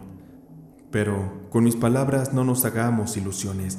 Tú y yo sabemos bien que Rosendo es un maldito perro sin dueño. Todo esto que te digo no creo que sea novedad para ti, pero, por lo que veo, tendremos que esperar a que te recuperes de este parto para trabajarte en una limpia y sacarles ese mal. Nos cuenta mi tía Lupita que llegado el día en que aquella bruja le ayudaría a quitarle todo el mal que le estaban haciendo, no más no llegaba, y ya habían pasado más de 2 horas. Así que mi tía mandó a un chiquillo que iba pasando para que fuera a averiguar por qué la bruja no había llegado. Media hora después regresó el niño y le informó a mi tía Lupita que la bruja había muerto, que mientras caminaba por el pueblo, camino a casa de mi tía Lupita, la mujer fue atropellada por una carreta. Los caballos le pisotearon la cabeza y todo el cuerpo causándole una muerte instantánea. Mi tía no lo podía creer. Realmente había una maldición muy fuerte y quizá tratar de retirarla tendría un precio muy alto. Ella por miedo no se atrevió a buscar a alguna bruja que le curara el mal y por consecuencia el bebé se enfermó. De pronto ya no quiso comer y se enflacó mucho hasta que se les murió. Fue muy triste aquello porque Rosendo estaba tan furioso y culpaba a mi tía Lupita de la muerte de la criatura, al tal grado que enterraron al bebé ahí mismo en el rancho. No más llevaron al padre a que diera la bendición, y sin dar tiempo a que mi tía Lupita se recuperara, Rosendo se encargó de preñarla de nuevo. Él quería un varoncito, un heredero oficial de sus tierras. Pero el segundo hijo habría nacido muerto. La criatura tenía deformidades y, según palabras de mi tía, tenía el aspecto de un demonio, como si el mismo diablo la hubiera embarazado. Le dolía decirlo, pero ese bebé era horrible. La brujería que le habían echado a mi tía Lupita le estaba impidiendo procrear y estaba trayendo muchas tragedias a su vida. Seguramente una mujer enamorada y despechada por Rosendo era la causante. De eso estaba seguro, pero era muy difícil saber quién había sido. Rosendo, aferrado, no perdió el tiempo y se encargó de preñar por tercera vez a mi tía Lupita. Pero las cosas se pusieron muy feas después de que nació este último bebé. Por una parte, mi tía Lupita quedó mal, y ya no pudo procrear más hijos, y por otra, ella se puso muy enferma. Ella se quejaba de que le dolían los huesos, decía sentir que se quemaba por dentro. Los médicos del pueblo la veían constantemente, pero para esos tiempos había muchas limitaciones y ella tuvo que lidiar con aquellos malestares prácticamente toda su vida. Todo aquello ya tenía cansado a Rosendo. Ya habían pasado 15 años del nacimiento de aquel hijo, y mi tía Lupita ya había aguantado de todo, desde los maltratos de Rosendo hasta la enfermedad que por la brujería le había atacado y que cada vez le iba más acabando la vida. Ella ya añoraba la muerte, ella la deseaba como a nada en este mundo. Sin embargo, ella tenía que ver por su hijo, el cual se estaba convirtiendo en un rufián como su padre. Ella no iba a permitir eso. Rosendo era el mismo demonio. Como le había ido bien en su rancho, él se perdía por días borracho y se encerraba con mujeres a pecar día y noche, y se llevaba en ocasiones a su hijo. Lo encerraba también con mujeres para que se fuera haciendo hombrecito, decía él. Él solo regresaba a casa para golpear y abusar de su mujer. Y mi tía Lupita, ya cansada y dispuesta a afrontar las consecuencias, se dispuso a buscar a alguna bruja que le ayudara a retirarle el mal que se le había hecho y de paso que se le ayudara a deshacerse de Rosendo. Mi tía Lupita casi no podía salir de su rancho porque los trabajadores le informaban de todo a Rosendo. Además que las piernas ya no le respondían bien. Ella no podría llegar caminando a ninguna parte. Así que para solucionar eso, mi tía Lupita le pagó a una de las esposas de los trabajadores para que le llevara a alguna bruja y de paso para que guardara el secreto. Doña Irma se llamaba aquella mujer. Tras 2 semanas de angustiante espera, no habían encontrado a ninguna bruja, pero a doña Irma le hablaron de una tal Isabel que vivía en un ranchito más lejos. Sería imposible que mi tía Lupita fuera hasta allá, así que ella le encomendó a doña Irma que fuera a visitarla para que se llevara a cabo el trabajo. Mi tía Lupita le dio el dinero suficiente para que consiguiera una carreta que la llevara hasta aquel lugar. Mi tía decía que ella siempre traía dinero, porque cuando Rosendo llegaba borracho, entraba al cuarto aventando billetes y también repartiéndole cintarazos muy fuerte. Así que cuando Rosendo acababa su acto pasional y terminaba completamente inconsciente de lo alcoholizado que estaba, mi tía tomaba los billetes y los escondía, por si alguna necesidad surgiera. Ella no había tenido necesidad de usar aquel dinero.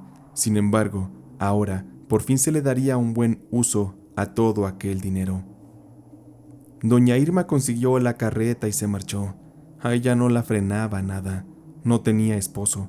Además, ella apoyaba a mi tía Lupita en acabar con Rosendo, pues doña Irma tenía una hija joven que también había sido abusada por Rosendo a la fuerza en varias ocasiones. Por lo tanto, su fe en que la brujería acabara con él era muy grande. Cuando por fin llegó doña Irma con aquella mujer, la casita se encontraba un tanto abandonada en el cerrito, pero aún así la mujer era muy visitada por las personas de los alrededores de aquel casi desolado pueblo.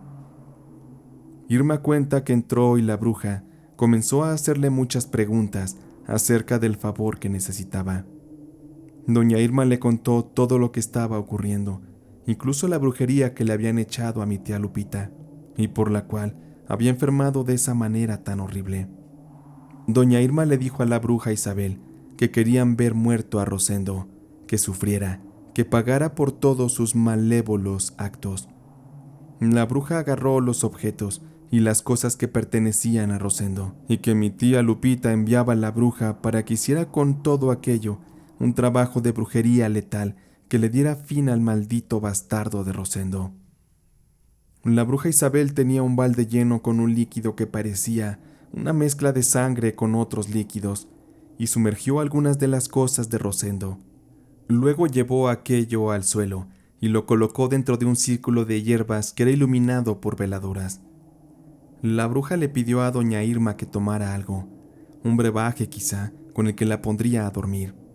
eso con la intención de que no fuera testigo de su brutal ritual de brujería.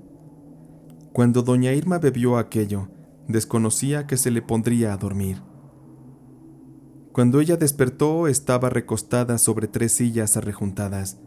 La bruja Isabel la observaba sentada, muy tranquila, desde una mecedora y fumándose un puro. «Vaya que dormiste plácidamente, Irma. Seguro el viaje hasta acá fue muy agotador. Anda, levántate. Necesito decirte algunas cosas». Irma se levantó sintiéndose un tanto recuperada y comenzó a escuchar a la bruja que le decía: «Es curioso el caso que me has traído, pero por fortuna te aseguro que sí podré ayudar de alguna manera a tu patrona, o quien sea esa mujer a quien representas ante mí. En mis visiones pude notar que ese tal Rosendo es un maldito rufián. Él se merece todo lo peor de este mundo, y créeme que se lo vamos a dar. Es muy complicado hacer hechizos así de esta manera. Estamos muy lejos, y yo jamás he visto a ese tal Rosendo. Pero me doy cuenta que él tiene muchos enemigos ocultos, en especial uno que lo ha perseguido mucho tiempo, pero que nunca ha dado con él. Pero de eso yo me voy a encargar.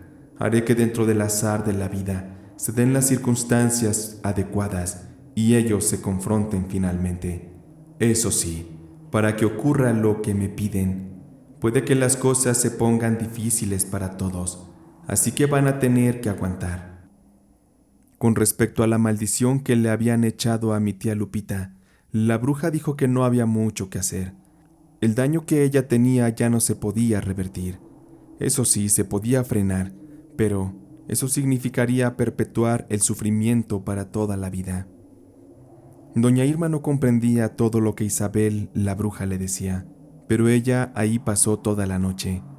Al amanecer le pagó a la bruja por su trabajo y regresó a la casa de mi tía Lupita, donde le informaría de todas las cosas que la bruja mandaba decir.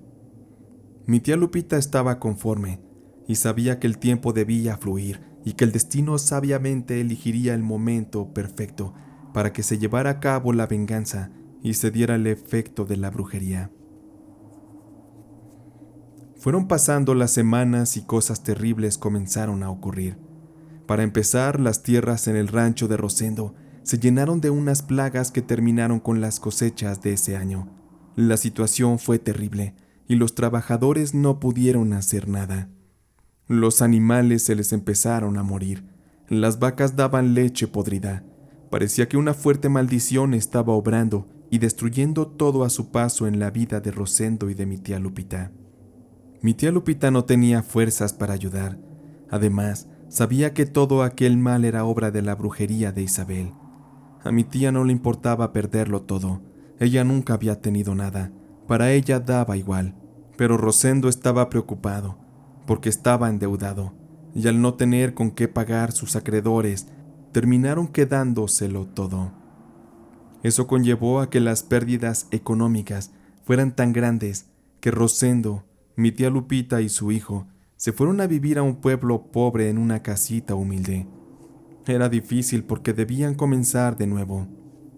Sin embargo, ahí las cosas se pondrían peor, porque en los líos de faldas que andaba el hijo de mi tía Lupita, él se metió con la mujer de aquel enemigo de antaño de Rosendo, aquel que la bruja había mencionado.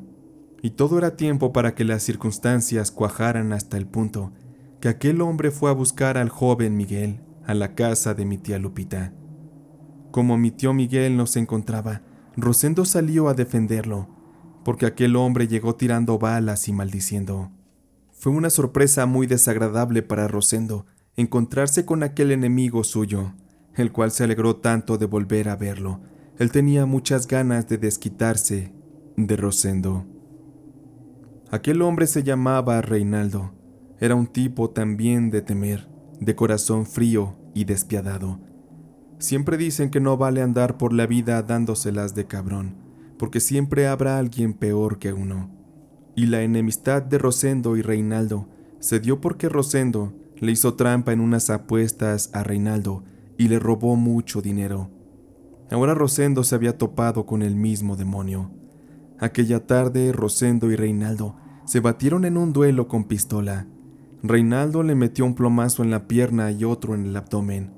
Al ver tirado a Rosendo, Reinaldo y uno de sus hombres ataron a la víctima de un caballo y se lo llevaron arrastrando hasta un mezquite. Las personas asustadas se metieron a sus casas, salvo algunos morbosos que siguieron el trayecto para ver cómo Reinaldo y el otro sujeto ataban a Rosendo de pies y manos a aquel árbol, donde lo azotarían como a un maldito perro. Rosendo gritaba de dolor, él pedía piedad, pedía clemencia, pero aquello no se le concedería, tal y como ocurrió con aquellas personas a las que Rosendo hizo sufrir. El moribundo Rosendo sufrió un feroz castigo, y cuando le quedaba poco de vida, Reinaldo le puso una soga al cuello y la ató al caballo. Después lo montó, y despidiendo a Rosendo de la vida, y ante la mirada de los curiosos que sabían lo que sucedería, Reinaldo hizo andar al caballo. Con esto la cuerda se fue extendiendo, hasta que quedó completamente tensa. Aquel caballo dio un par de pasos adelante, aplicando la fuerza necesaria para que así la cabeza de Rosendo fuera arrancada. La sangre brotaba del cuello descarnado de Rosendo. Aquello era un mar de sangre y de terror. La cabeza rodó un par de metros y un par de perros se arrimaron a morderla y a juguetear con esta. La ruñían y disfrutaban de aquel suculento bocadillo. Por fortuna, esa ocasión, Miguel andaba escondido, si no, también hubiera tenido el mismo final. Reinaldo y su acompañante se marcharon, prometiendo regresar por Miguel, el hijo de mi tía Lupita. Y aunque mi tía y Miguel vivieron con miedo, aquello nunca ocurrió. Para fortuna de mi tía Lupita, Rosendo ya estaba muerto, pero su pesadilla no había terminado. Ella aún debía lidiar con aquella enfermedad prácticamente por el resto de sus días. Con los años, Miguel tendría su familia y sus hijos. Se apartaría de la familia para andar de canijo y borracho como su papá. Se dice que a Miguel también lo mataron por andar en los mismos caminos que Rosendo. Sin embargo, su muerte ya no importó. Él había estado tan lejos de la familia que prácticamente se había convertido en un desconocido. Él también le dio muchos problemas a mi tía Lupita. Pobre señora, la verdad nunca le dieron descanso. En aquella mañana, tal y como conté al inicio del relato, mi tía Lupita, a causa de su enfermedad y de la edad, tuvo una crisis de la que ya no salió viva. Ella muchas veces llegó a decir que añoraba mucho la muerte, que para ello eso representaría el descanso, pues una vida llena de miseria, maltratos y soledad realmente no podría llamarse vida. Su situación la llevó a dejar de creer en Dios, incluso lo maldecía. Mi tía Lupita no quería ir al cielo, ella no creía ni siquiera que eso existiera. Ella se conformaba con simplemente dejar de existir, con dejar de sufrir. Cuando la enterramos, despedimos a aquella viejecita que nunca pudimos ayudar. Yo era muy joven para comprender lo que ella había vivido y lo que había sufrido. Ahora que soy mayor, creo que nadie se merece una vida así.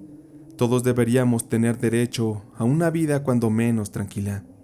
Sin embargo, la realidad de mi tía Lupita fue la misma que han vivido muchas miles de personas, no solamente mujeres, también hombres y niños.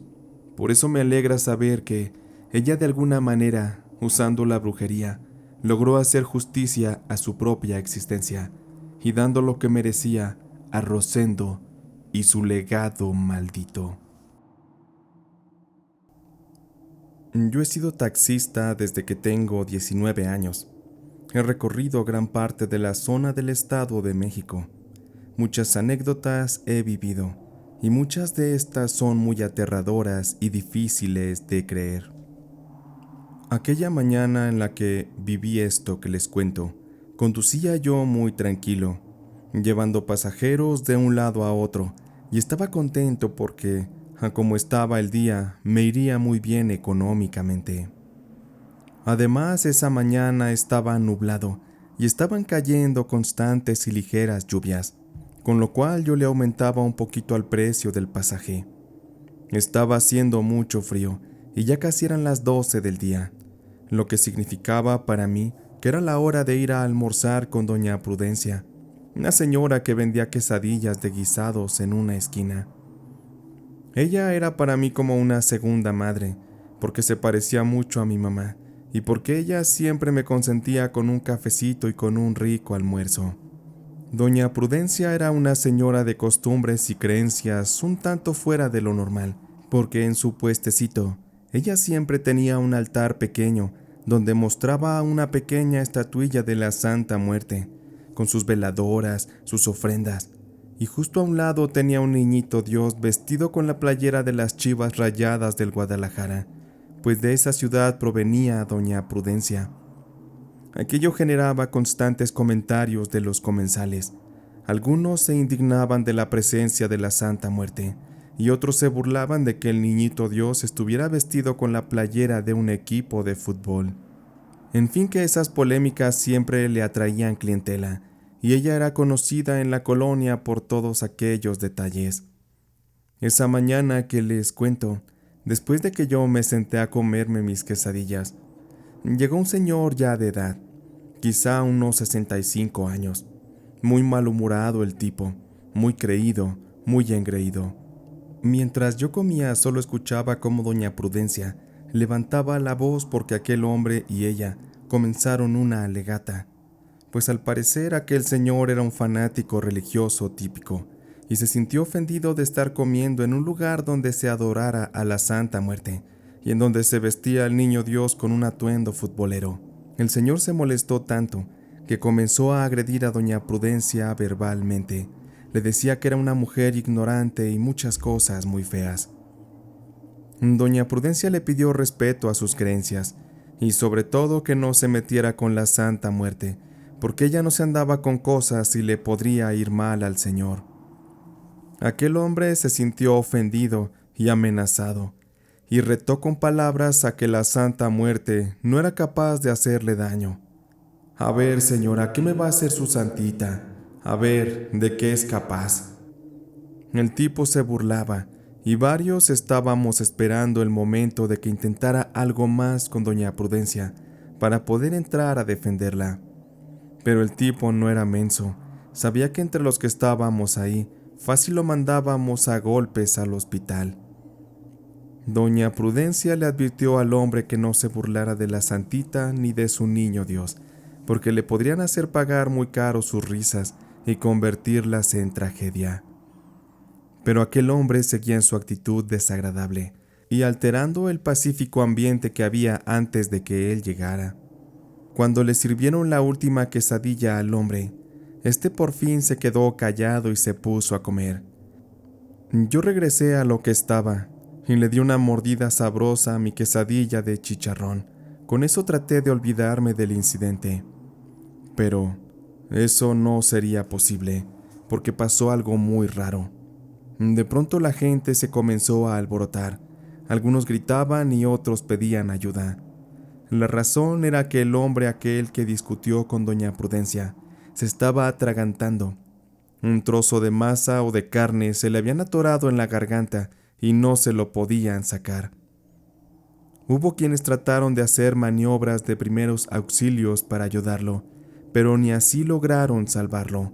El pobre hombre, yo lo vi que ya estaba todo morado, y la desesperación en el ambiente se sentía cada vez más intensa, y las esperanzas desaparecían a cada segundo que pasaba. Lamentablemente, para cuando la ambulancia llegó, el hombre ya estaba tirado en el suelo sin vida.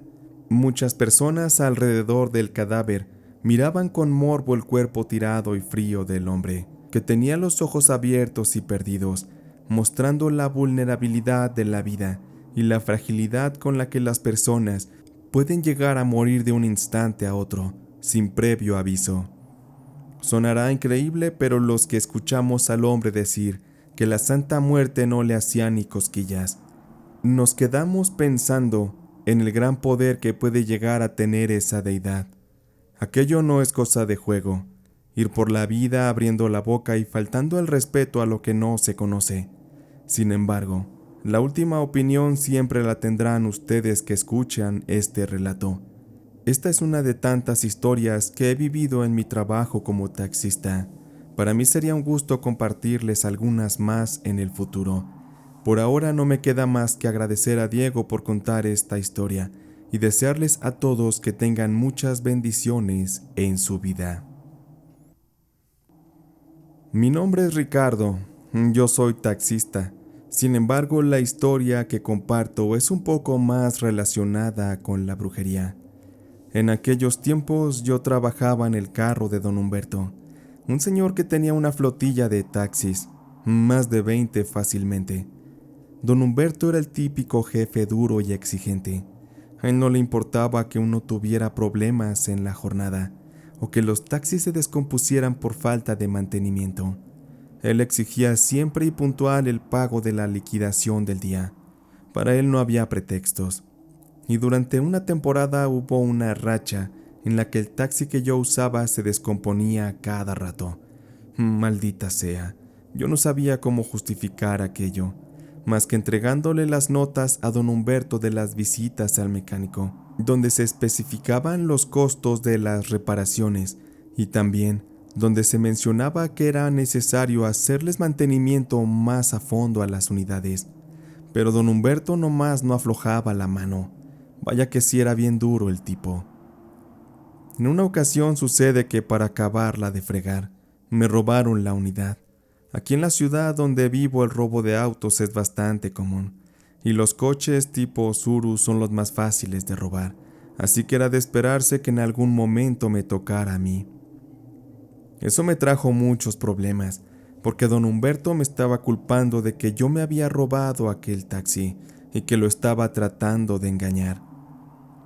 Pero para nada eran ciertas sus acusaciones.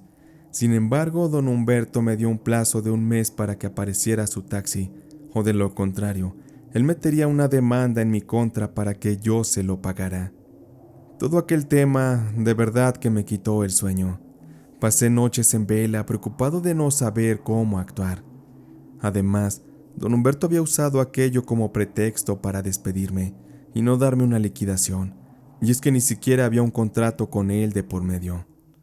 Yo estaba desamparado laboralmente, pero gracias a mis amistades que se movían en el sector del taxi, conseguí un trabajo de mediodía conduciendo también una unidad. Sin embargo, seguía muy al tanto de lo que pasaba con don Humberto y sus empleados, quienes me mantenían también informado de lo que don Humberto pretendía hacer en mi contra. Así me enteré de que le habían robado un par de unidades más y había culpado a otros 2 choferes, diciendo que junto conmigo teníamos un plan o una banda de robo de autos y que las cosas no se iban a quedar así. Él también les había dado un plazo de 30 días para recuperar sus unidades, o de lo contrario a los otros empleados junto conmigo nos mandaría a la cárcel para que pagáramos por aquel acto.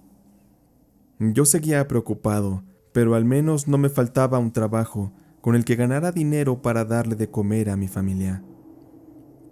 Una noche una mujer me hizo una señal para abordar. Detuve el taxi para que aquella mujer se subiera. Me sorprendí y hasta me aterró un poco, porque se trataba de doña Lucita, una supuesta bruja y curandera del barrio. Muchos le temían y otros tantos creían en ella y le tenían mucha fe. Esa noche la mujer estaba muy amable y hasta plática salió con ella, en la que hablamos de muchas cosas, y yo le pregunté también acerca de su trabajo como curandera y como bruja. La mujer se rió un poco de todas las cosas que yo creía acerca de ella, o de todo lo que yo había escuchado que se decía de su trabajo. Sin embargo, ella muy amable me ofreció su ayuda. Yo sabía bien su ubicación, ella me prometió ayudarme. Confieso que no consideraba yo algo serio el consultarle, pero lo que me dijo antes de bajarse me sorprendió. Mañana te espero por la noche, Ricardo, porque tu antiguo patrón te está jugando sucio, y si no le devolvemos la pedrada, él te va a hundir. De verdad confía en mí. Yo sé que a lo mejor tendremos que hacer algo malo, quizá muy malo de verdad, pero de que te ayudo yo te ayudo. Y espero que no te niegues. La verdad es que me has caído muy bien, y por lo que me platicas, confío en que eres inocente. Lo veo en tus ojos. Así que no desaproveches esta oportunidad, porque esto no es algo que yo haga con todas las personas. Ni siquiera tuve oportunidad de preguntarle a la mujer cómo sabía todo aquello. Ella solo me entregó un billete y se bajó, y se fue caminando sin mirar atrás. El resto de la noche no me cabía en la cabeza cómo es que ella sabía de lo de la demanda de don Humberto.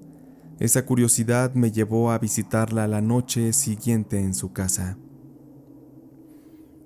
Cuando doña Lucita me abrió la puerta, vi que venía saliendo una mujer que lloraba, y feliz le agradecía a doña Lucita por darle la información sobre el paradero de su hijo fallecido, que había desaparecido semanas antes. Días después confirmé que lo que Lucita le había dicho a la mujer era real, pero en ese instante todo era incertidumbre para mí. Yo entré a la casa y Lucita me hizo parar sobre un círculo de sal trazado en el piso. Ella me estuvo haciendo preguntas acerca del caso del robo del taxi y algunas otras de temas variados. Ella quería darse una idea de cómo era mi vida. Mientras tanto me barría con un ramo de pirul y apagó las luces por completo. Solo nos iluminaban 3 velas que se encontraban fuera del círculo de sal. Yo sentía mucho miedo de no saber en qué me estaba metiendo. Además, la bruja se sentó frente a mí y cerró los ojos. Ella se concentró y así se quedó por cerca de 10 minutos, completamente sin movimiento y en silencio. Cuando por fin abrió los ojos, ella se levantó, encendió la luz, caminó hacia mí y apagó las velas del piso con un par de soplidos. Me tomó de la mano y me pidió que me sentara en el sillón y me dijo: «Tú no necesitas una limpia, Ricardo, porque nadie te está trabajando. Veo que eres un muchacho noble y trabajador, pero a veces los que son así como tú pueden ser tratados de estúpidos por personas con malas intenciones. Veo que ese que era tu patrón te va a hacer mucho daño si no hacemos algo. Lo que tú necesitas es hacer un ataque anticipado de brujería». Yo apenas iba a expresar mi duda cuando Lucita me interrumpió. «No te aceleres ni te asustes. Tú no tienes que hacer nada. Todo lo puedes dejar en mis manos. Solo tienes que decidir si lo atacamos o no. Eso sí te advierto que para callar al que te quiere dañar va a ser difícil y será necesario darle un buen golpe. Tú solo confía en mí y en la brujería y verás cómo yo arreglo todo. Por el pago ni te preocupes, no te cobraré, ya que en lo personal los temas de injusticia como este, yo los hago por mero gusto. Ya con que no me cobre los viajes en tu taxi por un tiempo quedamos a mano». Yo asentí todas las cosas que doña Lucita me decía y acepté que ella con brujería atacara a don Humberto. Si esa era mi única posibilidad de salir de la situación, pues adelante, no había por qué tener miedo o dudar. Esa noche me retiré agradecido y confiado de las palabras de doña Lucita. Al día siguiente solamente regresé a su casa para recoger el trabajo de brujería que ella había hecho y al cual me pidió lo fuera a enterrar al panteón. Al recibirlo en mis manos, les juro que me dio un miedo terrible, y se lo expresé a doña Lucita diciéndole: «No más no lo vaya a matar, doña Lucita. Yo no quiero llevar eso en mi conciencia». Doña Lucita soltó una carcajada y me dijo: «Ay, Ricardito, ten huevitos, mijo. Lo que le tenga que pasar a ese hombre, con tal de que no te destruya la vida. Anda, lleva eso y entiérralo. Ya después veremos qué pasa». Yo con miedo y todo me subí al taxi y llevé el embrujo hasta el panteón. Me pasé por una parte donde la malla estaba rota y junto a la primer tumba que vi, enterré aquello con mucho cuidado de que nadie me viera. Salí disparado pensando que, en ese momento, me volvería culpable de la tragedia de alguien más. Pero ni modo, así debía ser. Yo no me podía arriesgar a dejar a mis hijos sin padre. Esa noche yo seguí trabajando en mi jornada de manera normal y traté de olvidarme de aquel asunto de la brujería durante los siguientes días.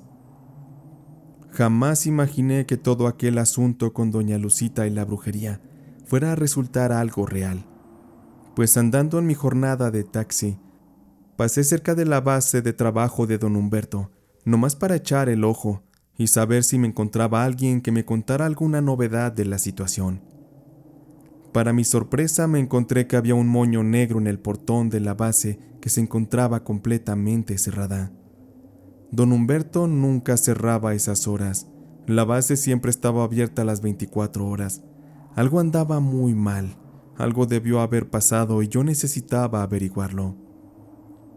Comencé a marcarle a mis antiguos compañeros, en especial a Rubén, y él me contó que don Humberto había fallecido y que en ese preciso momento se encontraban todos en el panteón donde lo estaban enterrando. Yo no quise saber detalles de la muerte de don Humberto, y reconozco que la culpa me invadió, porque pensaba yo que la brujería que le hicimos doña Lucita y yo había tenido algo que ver con esa muerte. Hasta la fecha aún me queda la incertidumbre. Días después, preguntándole a mis amigos que trabajaron con don Humberto, me explicaron que la muerte de él había ocurrido de una manera muy extraña, porque la mañana que él falleció, se encontraba normal en su oficina como de costumbre, y se decía que un par de pájaros negros se metieron por la ventana. Eran unos urracos muy grandes, y don Humberto, al tratar de ahuyentarlos, mató a uno, pisándolo con el zapato y destripándolo por completo en el piso. El otro urraco escapó para salvarse. Alguien de pura broma le dijo a don Humberto que matar a esas aves podría ser un mal augurio, pero don Humberto se burló del comentario que se le hizo y siguió trabajando normal. 2 horas después, algunos de los empleados correrían asustados a la oficina de don Humberto, quien se encontraba tirado en el piso, retorciéndose de lo que parecían ser unas fuertes convulsiones. Los presentes de inmediato llamaron a la ambulancia asustados de ver a don Humberto pataleando y sacudiendo su cuerpo violentamente contra el piso.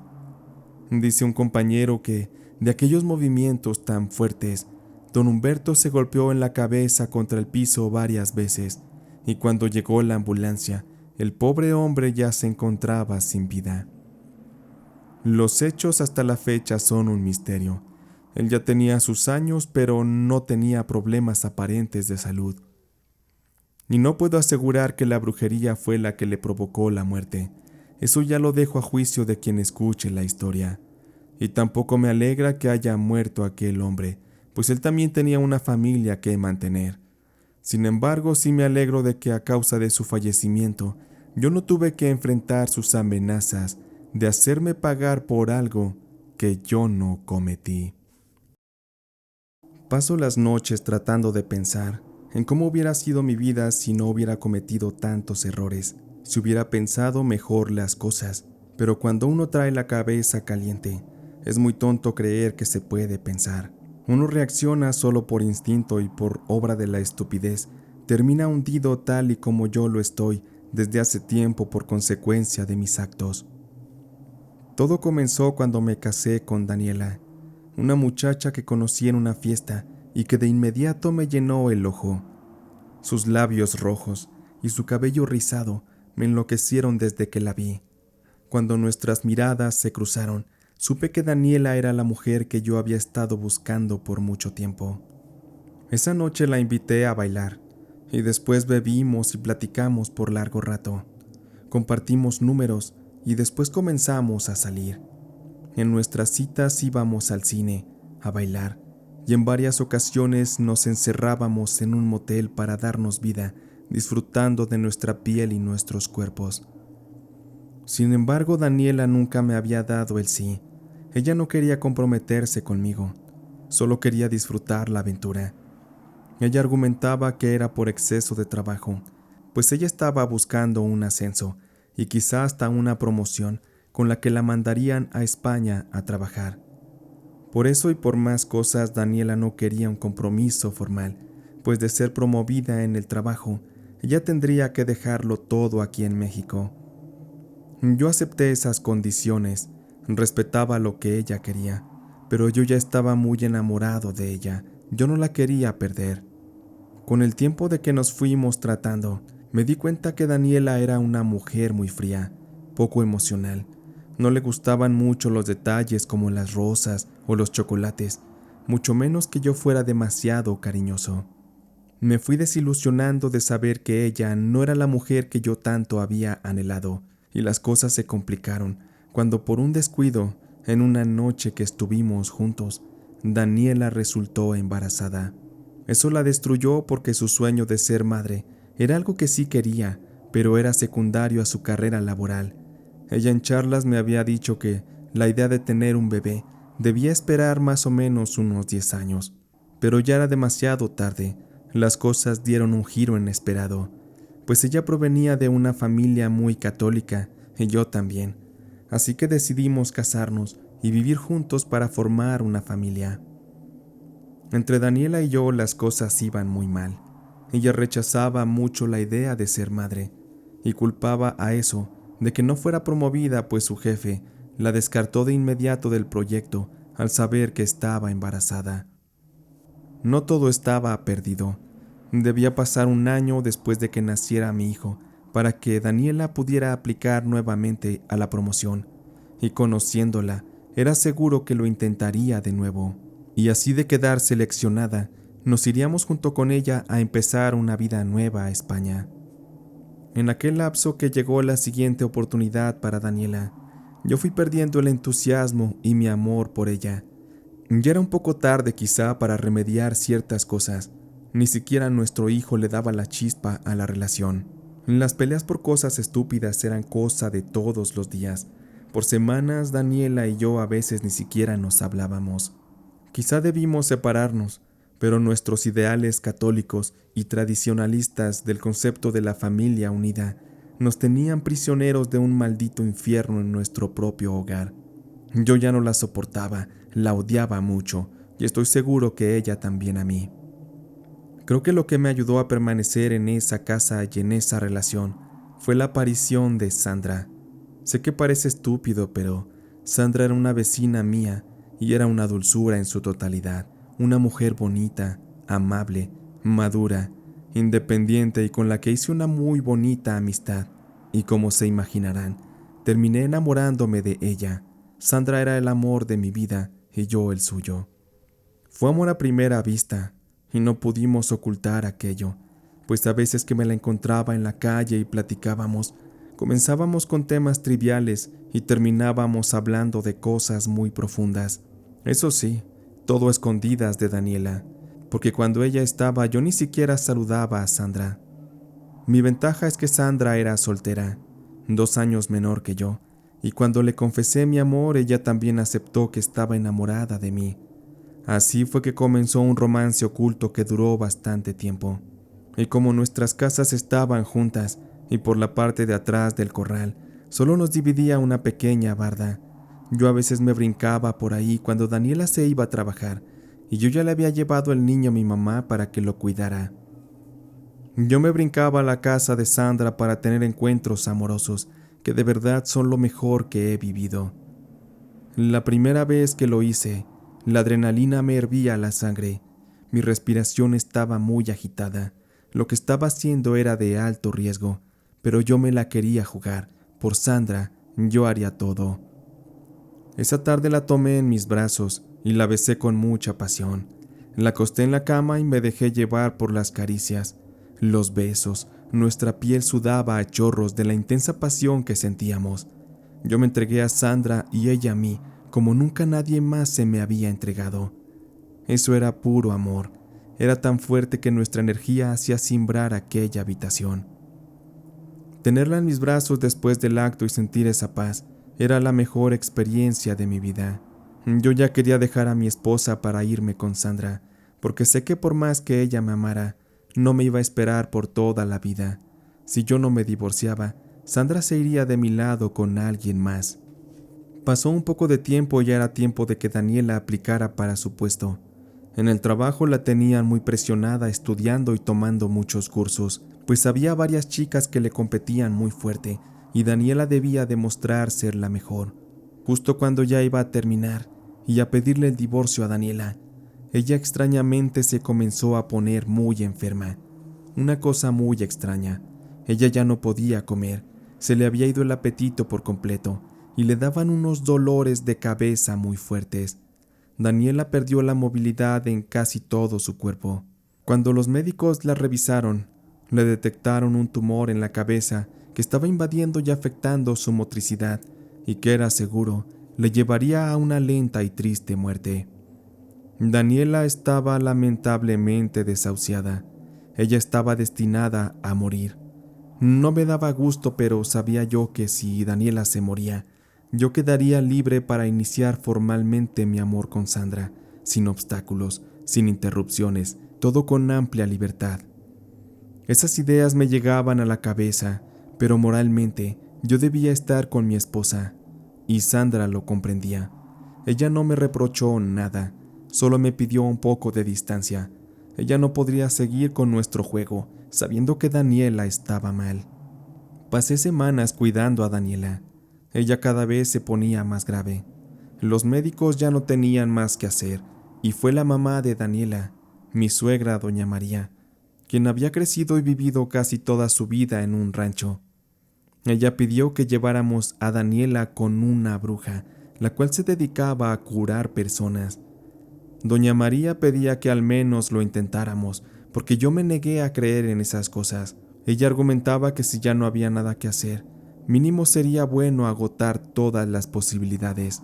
Y es que siendo honesto, yo no quería llevarla, porque no quería que Daniela se curara, yo no quería que viviera.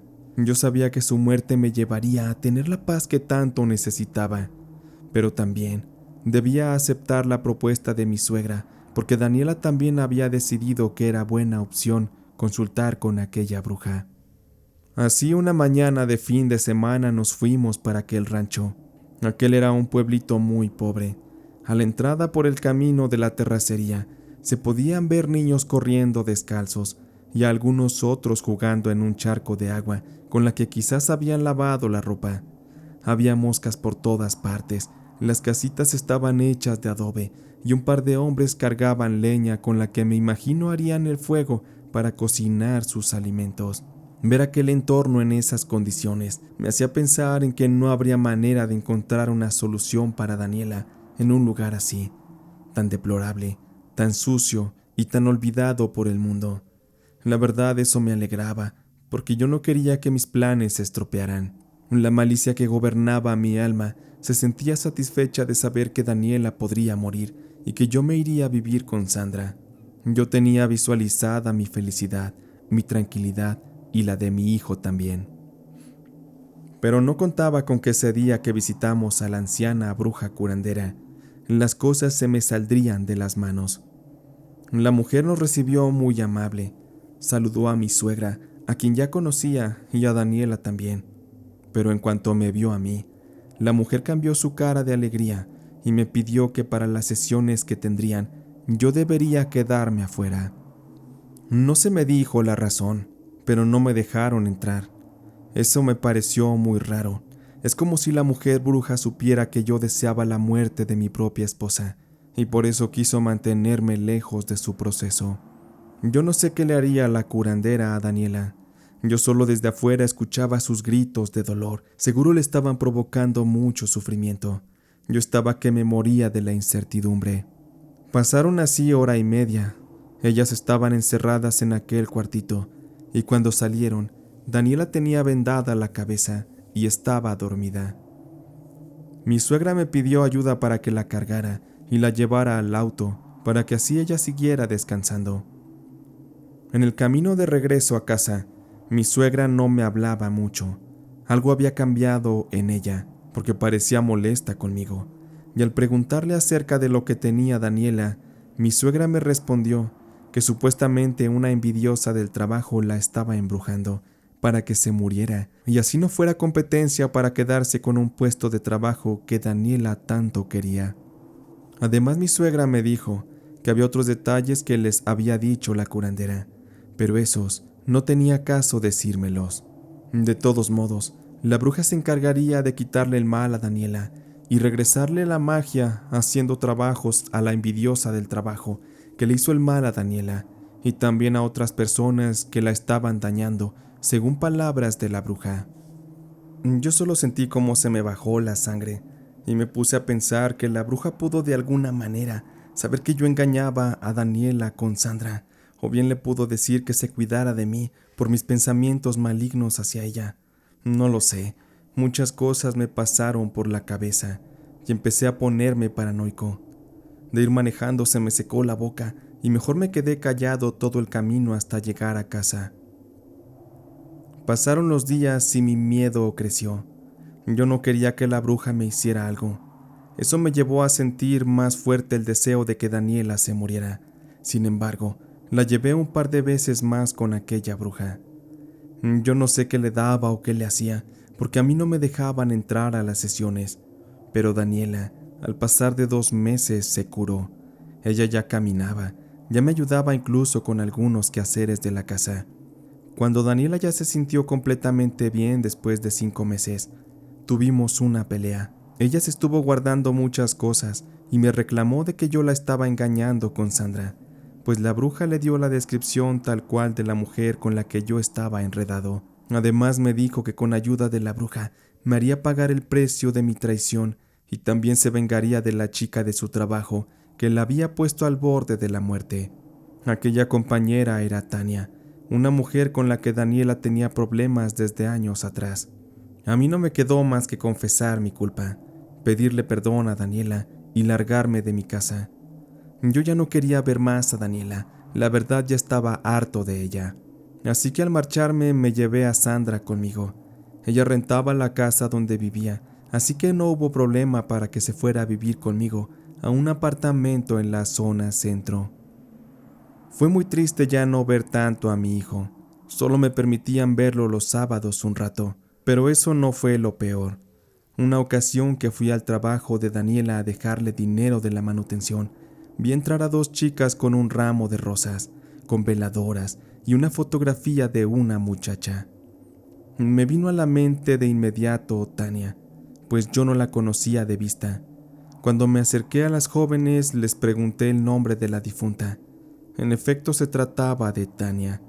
Ella había fallecido de una enfermedad repentina que acabó con su vida en cosa de días. Los médicos no tuvieron tiempo de intervenir para salvarla. Se me cayó el mundo a pedazos. La brujería de la curandera era real y también la venganza de Daniela. Eso solo podría significar una cosa, que posiblemente Sandra y yo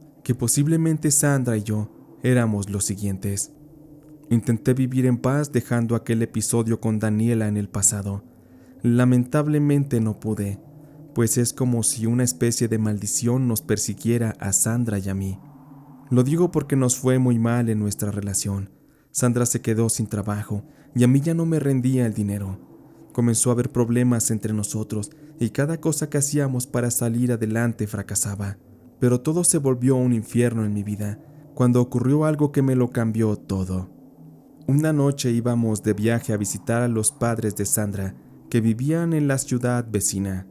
Eran las 8 de la noche cuando salíamos del apartamento y ya entrados en la carretera, les juro que vi como de entre las hierbas que había a los costados salió una mujer que flotaba.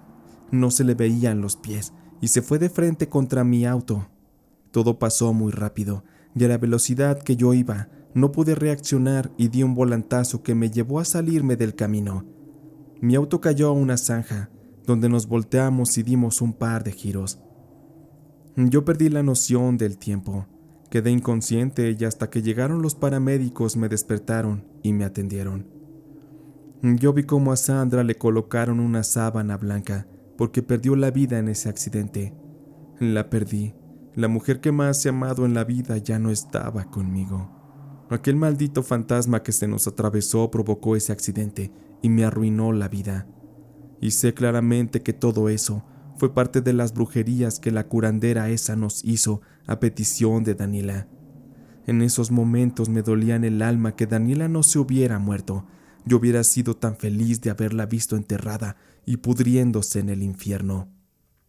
Yo quedé mal de una pierna después del accidente, pero en cuanto pude moverme, fui a la casa de Daniela y me aseguré que no se encontrara a mi hijo. y con toda la intención de acabar con su vida, lancé gasolina en la puerta y ventanas y le prendí fuego. Yo quería verla arder en el infierno. Sin embargo, fue muy estúpido lo que hice, pues los vecinos de inmediato reaccionaron y ayudaron a Daniela a salir, y a mí me sometieron para entregarme a la policía. Pasé más de 10 años en prisión por aquel delito, por aquel intento de homicidio. Y ahora, después de la prisión, mi vida ya no tiene sentido. No hay nada que me motive a despertar y disfrutar de un día más. Para mí la felicidad se terminó. Maldigo el día en que conocí a Daniela. Su presencia me trajo solo tristeza y miseria. Solo cuento los días para que yo tome por fin el valor de arrancarme de este mundo y así dejar de sufrir, porque extraño a Sandra, a mi hijo. Ahora ya no tengo nada, y todo por la maldita brujería de aquella curandera y por la venganza de la horrible de Daniela.